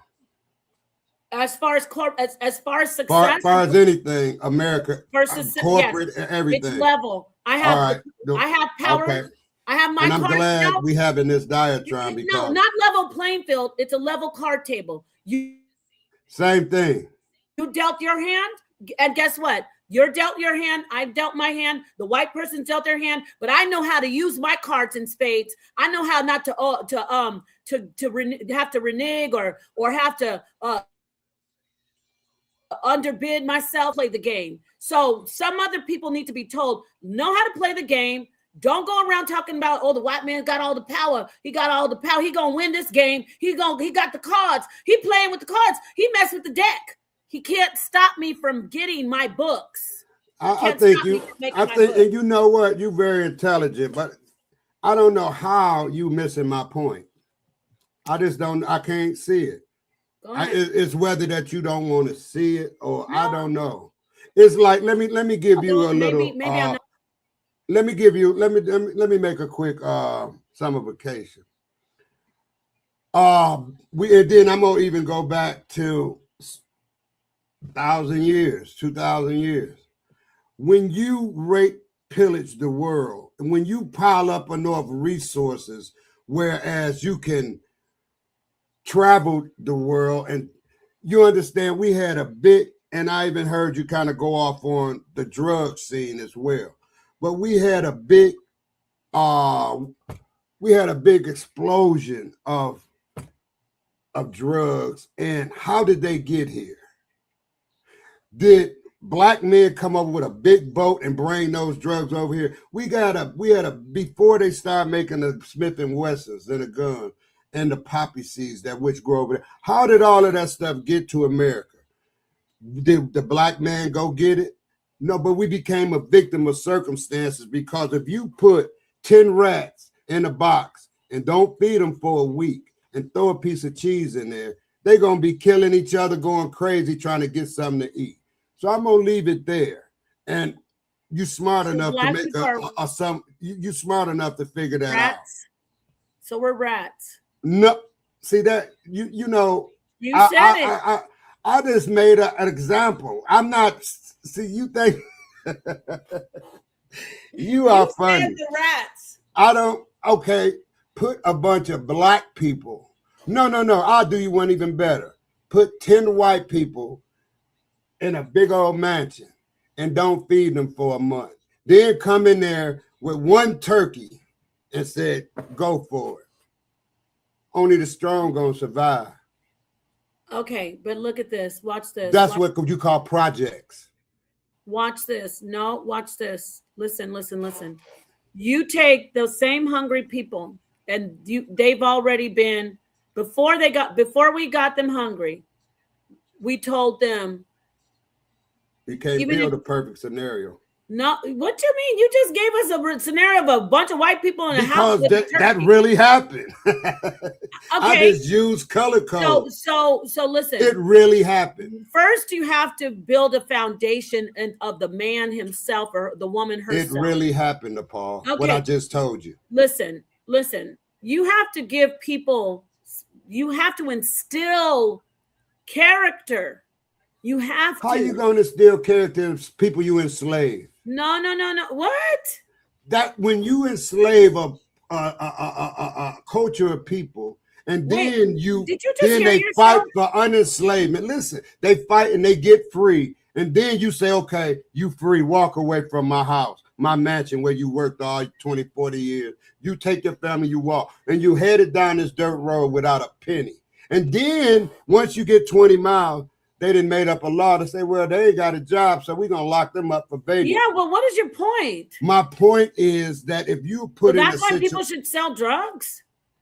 You're going to do what you got to do to survive. Stop right there. This is where you and I, the road parts. Because for me, the people that were released from after slavery and they had nowhere to go. And they went to prison. They were lied to. They didn't start doing crime. Going out. Hold on, don't interrupt me. I knew you were going to interrupt me. I knew you were going to interrupt me. Because I didn't hear nothing. Your mouth was moving and no sound. Okay, let me say this again. When the people were released, they didn't go do crime. They did. Why are you talking over me? No, because they didn't. you saying stuff that's not correct. No, you're not correct in history. They were stealing chickens and everything. No. They was hungry. Why are you talking over me right now? You're wrong. You got to be realistic if you're going to talk to me, though. No, you're absolutely wrong, though. The slaves that were released from slavery. Keep talking. Go ahead. Slaves who were released from slavery did not go into crime. They went into sharecropping. They tried to do an honest living and they were stopped. You're taking us all the way back to the 1800s, by the way. That's where it started. Stop. They did not go start stealing chickens. That's a lie. Did people have people stolen food to eat? Yes. But you were talking about a group of people in general and what happened in history. They tried to make an honest living and they were stopped from making an honest living. They were murdered. They were literally put into the Devil's Punch Bowl in Mississippi. They weren't doing crime. They were not doing crime. You're talking about slavery. Those same people, my mother's father is one of them, a descendant of a slave, a direct child of a slave master and a slave woman. They went and they said, we got to stay in our lane. We got to be smart. We got to pull ourselves up. We got to make our own communities. We got to stay out of the way. And we're going to build ourselves up with all that they could do. Now, fast forwarding from my grandfather and then my father's father, who also was Black, Afro-Latino. He said, we're gonna fight for our rights. There's enough of us now that can say, you're not gonna stop us from doing something anymore. You did that in the past, but there's enough of us to say no more. And then there were white I hear you, Napah. people who said, yeah, there were white people that said, yeah, I agree. We can't do this to these people like our forefathers did. And that's called the civil rights movement. Absolutely. And now in America, because Black people gave their lives, they said it at lunch counters, protesting, not sitting in the back of the bus, marching, dying, being through their lives and their families firebombed, night and day. They struggled. And then other people came in and helped them. Like I said, Jews, different white people. We didn't even talk about John Brown during slavery, but let's get back to the civil rights movement. But it was primarily Black people who said, we're going to do this. People loved Martin Luther King. People loved to see people fighting. Medgar Evers, even Malcolm X. These people gave their lives. They laid the groundwork. And they said, now our children do not have to be discriminated against and everybody just sits back because the law is going to protect them. Does that erase racism? No. But there is now a law that people can say, hey, you can't do this to Black people or Native American people or Asian people or Hispanics. That's right. And no, because you're all talking about, I'm getting to a point. You're like, so when they're hungry in the hood in the 80s, that's why they did drugs and sold drugs. No, my family didn't sell drugs. My friends that were their families that were working hard, they didn't sell drugs when their father was janitors and carton pushing grocery carts. They did an honest living. They did an honest living. And the ones who said, well, I got to sell drugs, those are the real sellouts. Okay. Those are the ones who said, you know what? I don't give a damn about Black people. CIA, give me those drugs and those guns. I want to terrorize my own people. I want to hook my friends' moms and my friend's grandfather and my friend's brothers and sisters on drugs. I want to be like the oppressive slave master that lords over my people. I don't want to say, no, I don't care how much money I need. I'm hungry. I'm going to work. I'm hungry. I'm going to get together with my people and we're going to feed each other. Those people who started selling drugs and gang banging, they're the real problem. You want to blame the white man? The Black man who sells sex, traffics young Black girls, he's the monster because he is doing it to his own people. Is he that weak of a man? We're going back to slavery. These men didn't have a damn thing. They had to laugh in a barrel if they didn't want to get their heads lobbed off. And they didn't go sell their people out. They didn't pimp their women out after they got out of slavery. But Negroes are weak, just like Judge Joe Brown said. And I'm not saying all Black men, because there's some Black men and women that agree with me, just like my family. They want to cry and say, what could I do? I had to sell drugs because I was a rat for some cheese. You're a sellout. You're a problem. You're a cancer. You're a pariah. And we need to get rid of you because just because you're hungry, you think it's okay to pimp somebody's daughter out. Just because you're hungry, you think it's okay to go sell the government's drugs and kill your community. Just because you're hungry, you think it's okay to walk around with a AK-47 in the middle of the neighborhood, people scared to come out. and do what they need to do because you're in the neighborhood. That's the problem. So no, all this stuff about rat and cheese. Share my screen. Do something besides make excuses for Black people who hate Black people. I don't hate Black people. When Black people hear me say, "Oh, you doing that," those are the problem. Stop selling drugs. Stop pimping women. Stop carrying guns around in neighborhoods where families shooting up proms because you weren't invited. I agree. This is why I turn up, because I'm gonna share your screen. I don't like how you make excuses for drug I don't dealers. I don't like your rhetoric. So we both go. Well, brother, right. That's life. All now we'll start at the top. After slavery, the United States, newly freed people, destruction, and emancipation granted, freedom, but no wealth, land, resources. Many did not have to steal, relying instead on the Freedom Bureau. Nation labor contracts. Read that again. What did you say? You cutting me off, please. No, because I can't hear you. Read it again. It was one of the good points you was making. Like I say, I don't totally disagree with. So many. No, read it again for the audience. You disagree. You interrupted me. No, because I want you to read that again. Many didn't have to steal, right? Many did not have to steal, relying instead on the Freedom Bureau. Rationale labor contracts performing. However, extreme starvation, disease, depression drove many people to theft to survive.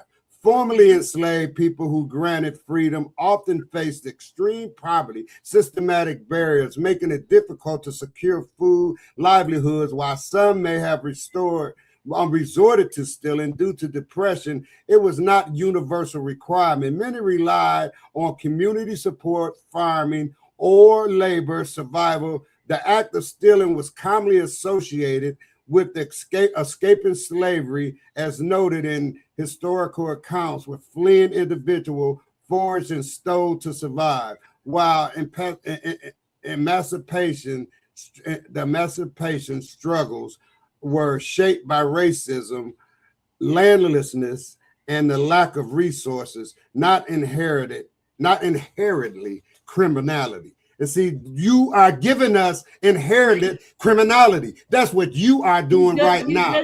That's what you are doing right now. You're giving us inherited criminality, and you sitting there throwing rocks at your own people, talking about what they doing, when in fact they have not had no psychological help through this whole 400 years of depression. How many people, instead of reparation, how many people went to psychiatrists and talked about it?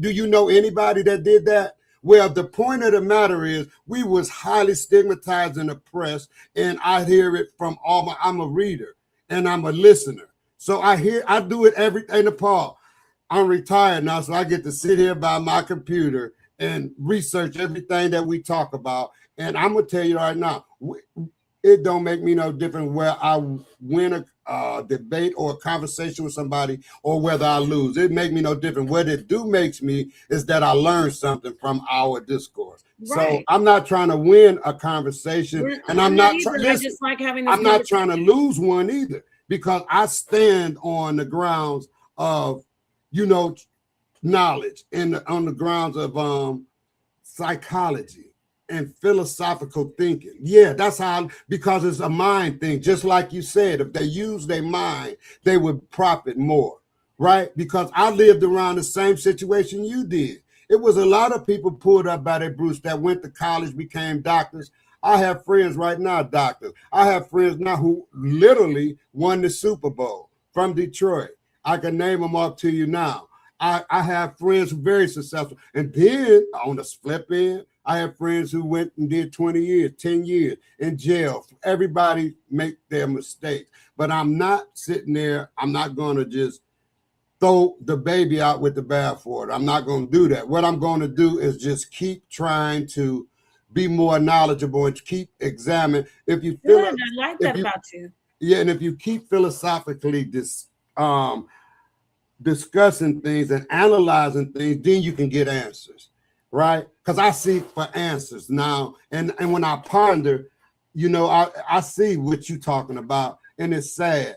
So I understand the depression of our people, because I'm speaking of our people. I'm not speaking of the world. We have a problem here in America that's newsworthy every day, where our people are still fighting. And he a comedian, and I love him. And you didn't know it, I'm a comedian too, but you can't really tell. Yeah, I am. And you guys will be seeing an upcoming future. I'm a comedian also.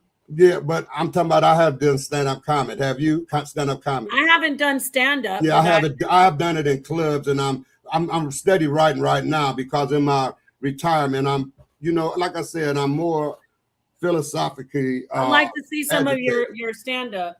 Oh yeah, well, no doubt. I did a little for Unknown, but you know, I'm gonna say this and get away from it.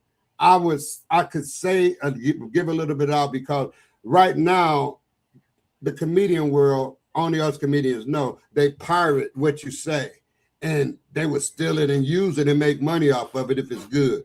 And a great comedian told me, he said, Rick, you know, that's my nickname, Rick. Everybody call me Rick in the neighborhood. He said, Rick, I say, I'm gonna leave you with this one, guy. And he was not. He said, save it all for the stage. You know, don't just go around putting your material out, because even you heard from Mr. Cooper when he said Steve Harvey stole his stuff, and this was years and years. They do that. So let's get away from that. Mm-hmm. But like I say, I try to stay scientifically grounded and philosophically awake. I study life, all subjects, you know, and I want to say this to you, because I understand how shy having you laying back when the dudes out there barking. I know you be wanting to get in, but they be, you know, and they just bark. And Silas, he wants you to be back. And you know, because they can get a little out of hand. But what I'm trying to say is this. Do you think that people, and I'm not going to even point at a religion. Do you think that people, or can you, and if you could, I would, because I've been searching myself. Can you sit here and show me a scripture that says you must defend God in any kind of way that you want to put it? Can you do that? There's a scripture that says contend. Not Peter, right? Okay, let me hear it. Contend for the faith. It doesn't say defend God, but that's what I'm saying. See, I'm being direct. Be ready to answer everything. Yeah. So okay, and then my point is this, Napah. That's why I fell back, because you know this ain't a gotcha moment. Oh no, I don't think it's a gotcha moment. It's actually Jude. It says contend. Let's see here. It says, beloved, when I gave all diligence to write unto you of the common salvation, it was needful for me to write unto you and exhort you that ye should earnestly contend for the faith which was once delivered unto the saints. Okay. Now, here's my problem. Not problem, because I don't even have a problem with nothing. Now, I'm not even judgmental. I just sit back, and I'm going to stay sitting back. But my thing is this right here. You cannot find no scripture that I can, and I haven't even been searching it, because I've been studying the Bible, not the whole Bible, it's the New Testament, since I was 20. So what I'm saying is there's no defending it, but it does say this: do not cast your pearls to the swine, or else they'll be trampled over. So, and that don't mean don't defend God. That don't mean that. That means if somebody don't want to listen to what you got to say philosophically or theologically, shake the dust off your feet and leave it as a testimony against it. You're not supposed, see, that's what, you know, I look at these fellas, and they want to go get a source of the same colonizer who wrote these books and had, name me, I got a paper right here with the colonizer wrote the books, or you mean translated? Yes. I got a book. I got a paper right here with 5 black scholars, because I'm trying to look for scholars who we can go to, and I'm not talking about Sheikh Diop or none of those guys. I'm talking about going back to Rome and, you know, antiquity. I'm talking about that. I want to see, because we always see the sculptures of the curly hair European scholars, Herodotus, all of these guys. Where are the guys look like me doing this? And if you can bust my bubble, bust my pinata, do it. Well, no. Where are the philosophers? Yeah. Those are Roman philosophers that you and give Greek me some Greek black, and yeah. Roman, Okay. but there's also African. There's Kemetic. I'm saying name a couple of them for me so I can research it. Well, you mean philosophers? Yeah. I can look it up for you. We can. No, I already looked it up. I was just I wanted to know if you could do it just off the top of your head. There probably because you can listen. You can name 5 Greek philosophers off the top of your head right now because you that intelligent and you that well read. See what I'm saying? I think you can. I don't really think they were. See, I don't look at it like everybody else, where it's saying they were white. Like the social construct that we have today, like white, black, and other. It wasn't like that in ancient times. It wasn't. Yeah, that's why I said look like us. Well, I don't even know. Some Greek people did look like us. Where the sculptures at? Where's the sculptures? Well, there were emperors who are actually black. Yeah. So I seen a few over in Europe that they have in their museums. That's painted. They look like me or darker, with curly hair. Well, there was let's see here. I want to get the name right. Septimius Severus. Yes, he was black. He was black, and he looks just like all the rest of those different sculptures. So here he is. I just Wikipedia. Yeah, show me a picture of him, please, and I'm gonna write that down. I'm pretty sure, he was black, wasn't he?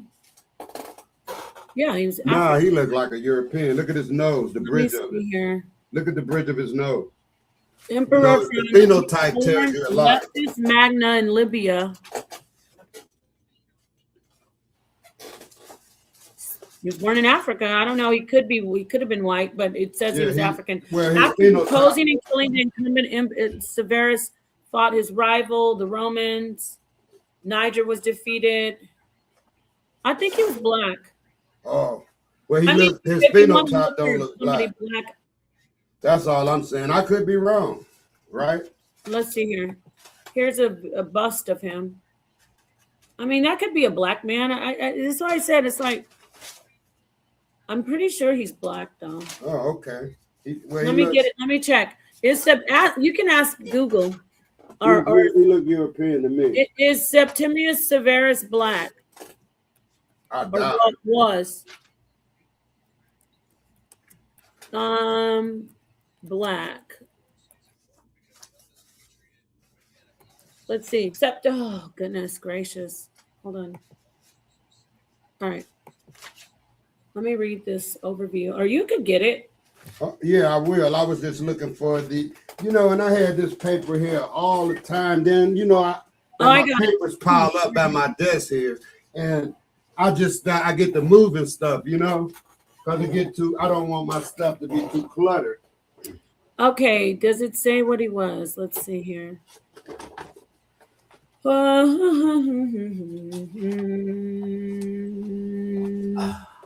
I think he was African. And then you got to keep in mind, though, all Africans didn't look like me. Yeah, well. Right? Yeah. we gotta make that distinction. We got to understand that or Unc gonna pop up.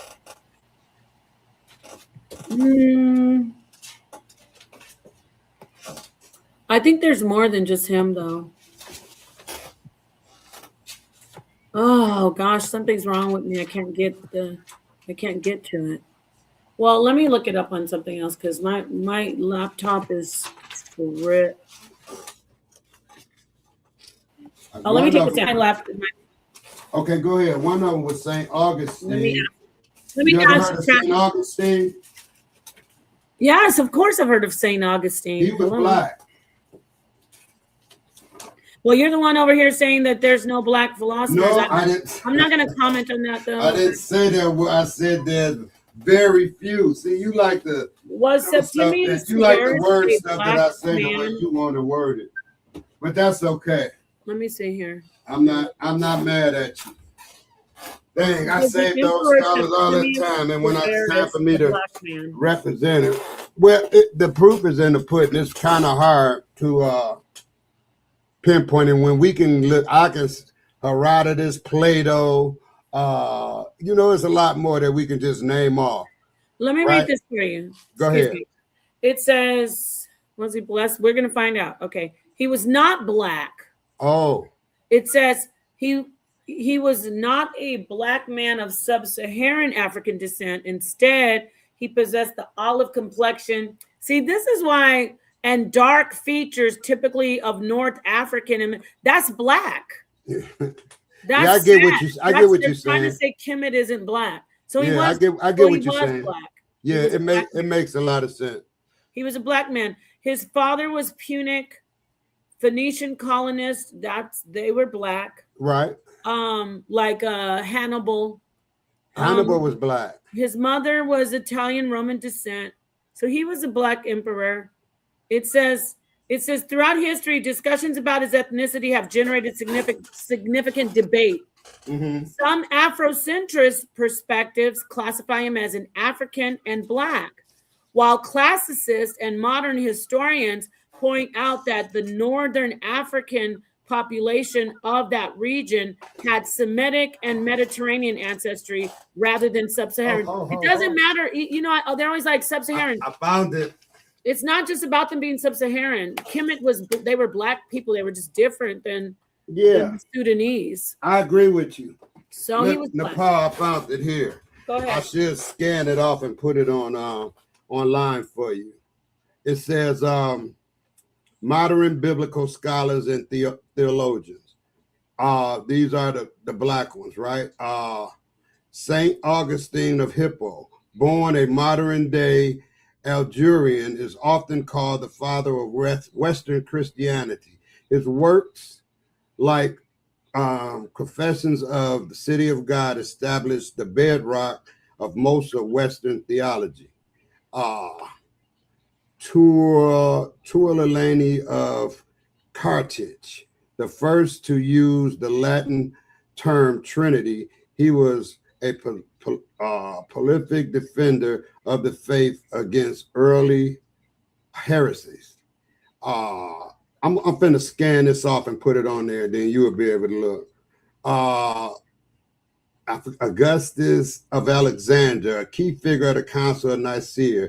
He was a primary champion of divinity of Jesus Christ, a black man. Modern black scholars often emphasize the liberating power of the Bible and its relevance and to the marginalized. James H. Cole, 1938 to 2018, known as the father of Black liberation theology. His work, The Cross of the Lynching and Tree, connects the cross and the lynching tree connects the suffering of Jesus to the history of lynching in America. Cain, Hope. These, this says Black Bible personalities and origins. And these are philosophers. I'm finna scan it and let you, go through it and do your research so you can bust some piñatas with it. How about that? Sounds good. Thank you. Yeah, I'm finna do that right now as we speak. I got my equipment right here. What are you gonna do? You're gonna scan it in? Yeah, I'm gonna scan it and put it right online. You're finna get it in 2 or 3 minutes. 2 minutes. Okay. Yes, ma'am. I got an Apple here working. It's pretty quick. All right. So what we see is that you're looking for more scholars, philosophers in history. Yeah, because I want to know the story of history from our point of, a black man's point of view and from his framework. I just don't want to know, because we already know it from a Eurocentric point of view, because that's what we are under. Right? I guess, but I don't think back then it was like that. Oh, I can't. You know what? I will hold my mouth on that one because I don't know how it was back then. You know what I'm saying? So Right. a lot of things, I'm not afraid to admit I don't know. You know, I can be more agnostic than possible if need be. Right? Mm-hmm. Right. Yeah. So let me see. Let me get Hit the program like button. We're gonna be preview. once you get that done, I'm gonna close it down. Okay, cool. Yeah, this just be some literature for you because, like I said, Thanks. you are, you well read and stuff like that, and you can bang it out with the best of them, right? Mm. So,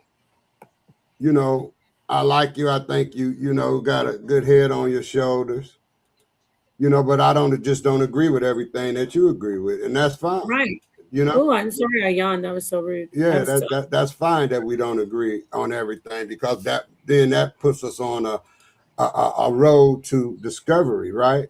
So we got to go and do our research, and not only that, once we do our research, we once we do our research, then we can come out with our own, ideals and things of that nature, right? So I got it right here. I'm going to move this out of there.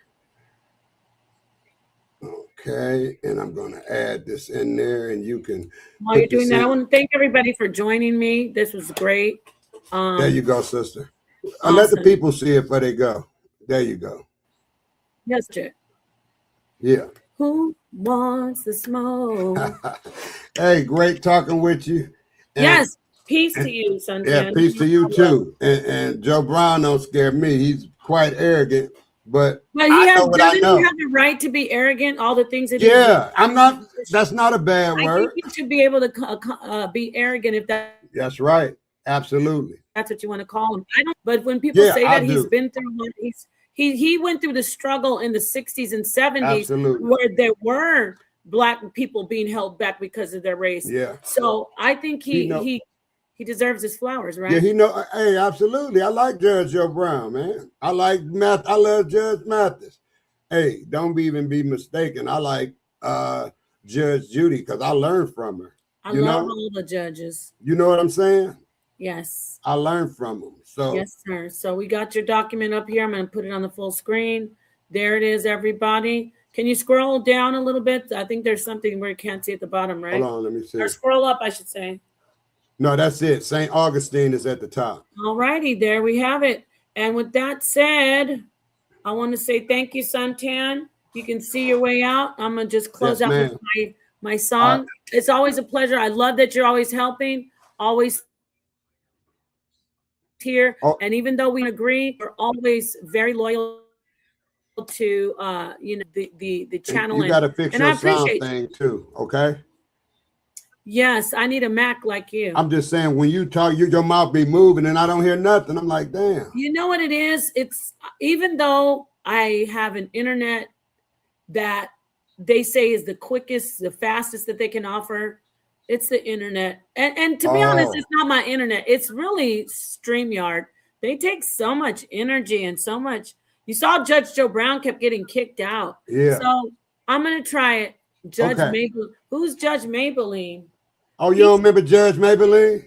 She cool too. She a black lady. The black lady with the short hair? With the glasses. Oh, I like her. Yes. Maybelline cool. And I like Judge Million too. All right. Oh, Judge Million. Yeah, I like her too.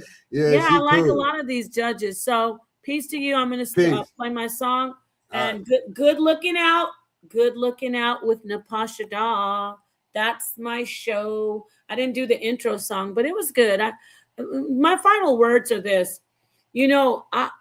I come from a background of a family who is very pro civil rights, pro activism for people who are downtrodden, who are oppressed. And quite often that unfortunately does translate into Black people. But we cannot, this is what my father taught me, my mother, we can't blame a system or give power to a system that is known to oppress people who are the underdogs. It is a fact that slavery is atrocious. It hasn't, we still have that scar on our people, in America as Americans, but we are moving forward. We have to heal from things. I'll be the first person to say, no, we will not forget about slavery. No, we will not say that slavery didn't happen. But who's trying to push that? Black people. It's like we've been put on remote control. The slave masters who set you free, it's like they put you on a remote control to start self-destructing. The drugs in the neighborhoods, the sex trafficking, the lack of respect for life, the cowardice. We are a better people than that.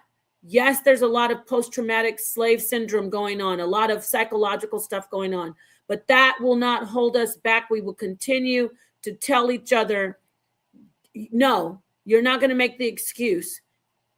Are you valid to say, yeah, that there was slavery? Yes, it's valid, but you're not going to make the excuse in 2026, in the 21st century. You're not going to say, I couldn't do it because I'm Black. Because even the people back then, they didn't say that. Black Wall Street, they didn't say, oh, we can't do it because we're Black. Martin Luther King's advocates, they didn't say, I can't do it because I'm Black. Everyone successful, there are people who are handicapped, physically handicapped. They say, I'm not going to focus on the things that are holding me back. I am going to look forward, and I'm going to know that I can do it because I want to do it. Does that mean that racism doesn't exist? No, I told you my story in the store, but you got to know how to move forward and keep pushing forward and say, you're not going to stop me.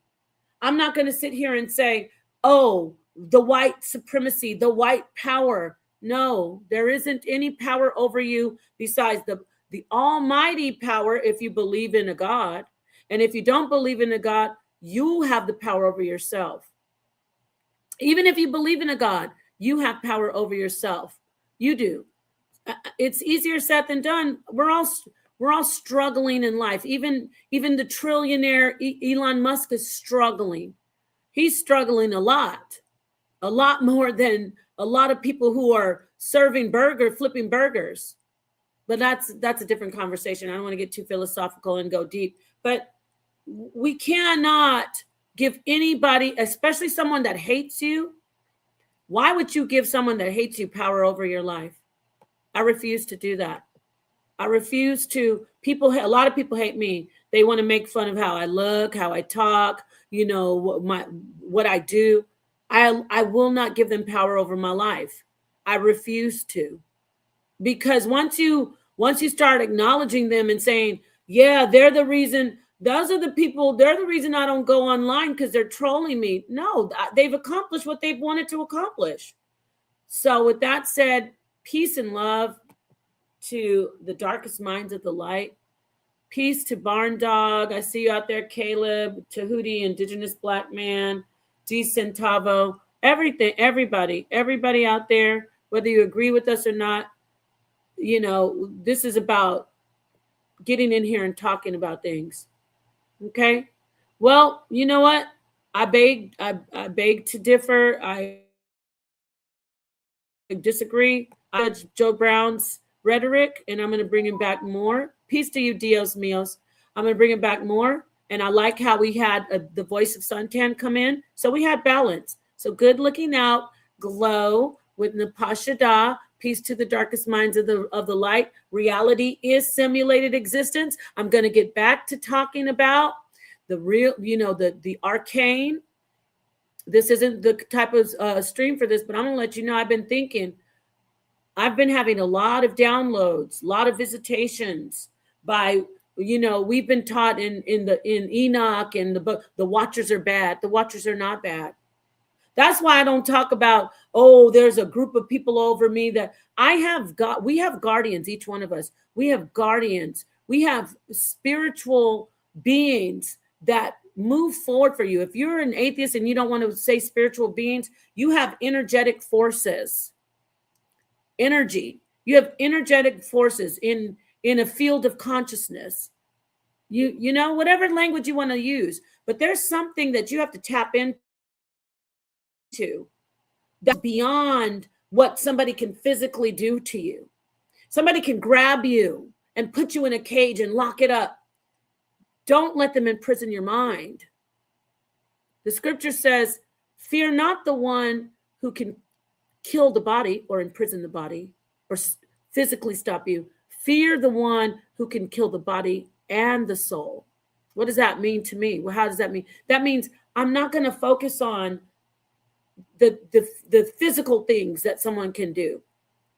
Because if I'm smart enough and if I have enough power, I'm tapped in to my guardians, to people say guardian angels. If I'm tapped into it, which is first and foremost the Most High, if I'm tapped into that, nothing can stop me. Nothing can stop me.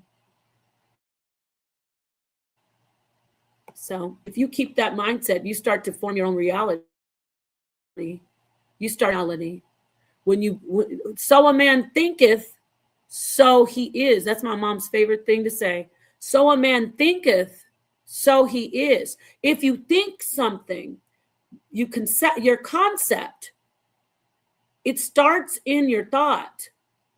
And you continue to manifest that. This is more metaphysical. You continue to push that thought out. I'm not held back by anything. I'm not held back by anything. I'm not held back by my race. I'm not held back by my gender. I'm not held back by my physical abilities. I'm not held back by my financial abilities. Thing will drop into line for you. Okay, so that's facts. All right, with that said, peace. So a man thinketh, so he is. Proverbs 10. Thank you so much. All right, peace to you. Peace to you. I appreciate you being here, everybody. Thank you so much. And yes, I will. I'm gonna talk about that more, but not today. I'm gonna close out with my closeout song for the GLO show. This is the GLO show. Peace and love to everybody.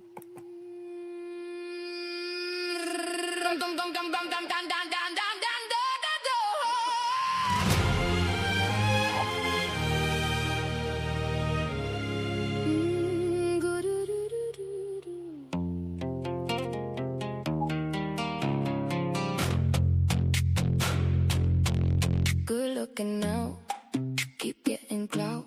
This is what it's about. We love teaching. There is no time. They programmed your mind. Construction blind. We not sleeping. Come join the love, come join the fun, and call it education. Let's get profound. Let's uncover all of the deep arcane things. Good looking out. Good looking out. Good looking out. In Napah, Shadah. Come join the love, come join the fun, and call it education. Let's get profound. Let's uncover all of the deep arcane things. Good looking out. Good looking out. Good looking out. With Napah, Shadah. Good looking out. Good looking out. Good looking out. With Napah, Shadah. GLO, we gon' blow. GLO, we gon' blow. So let's blow. We're going to blow. GLO, with Napah. So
Good looking now, keep getting clout.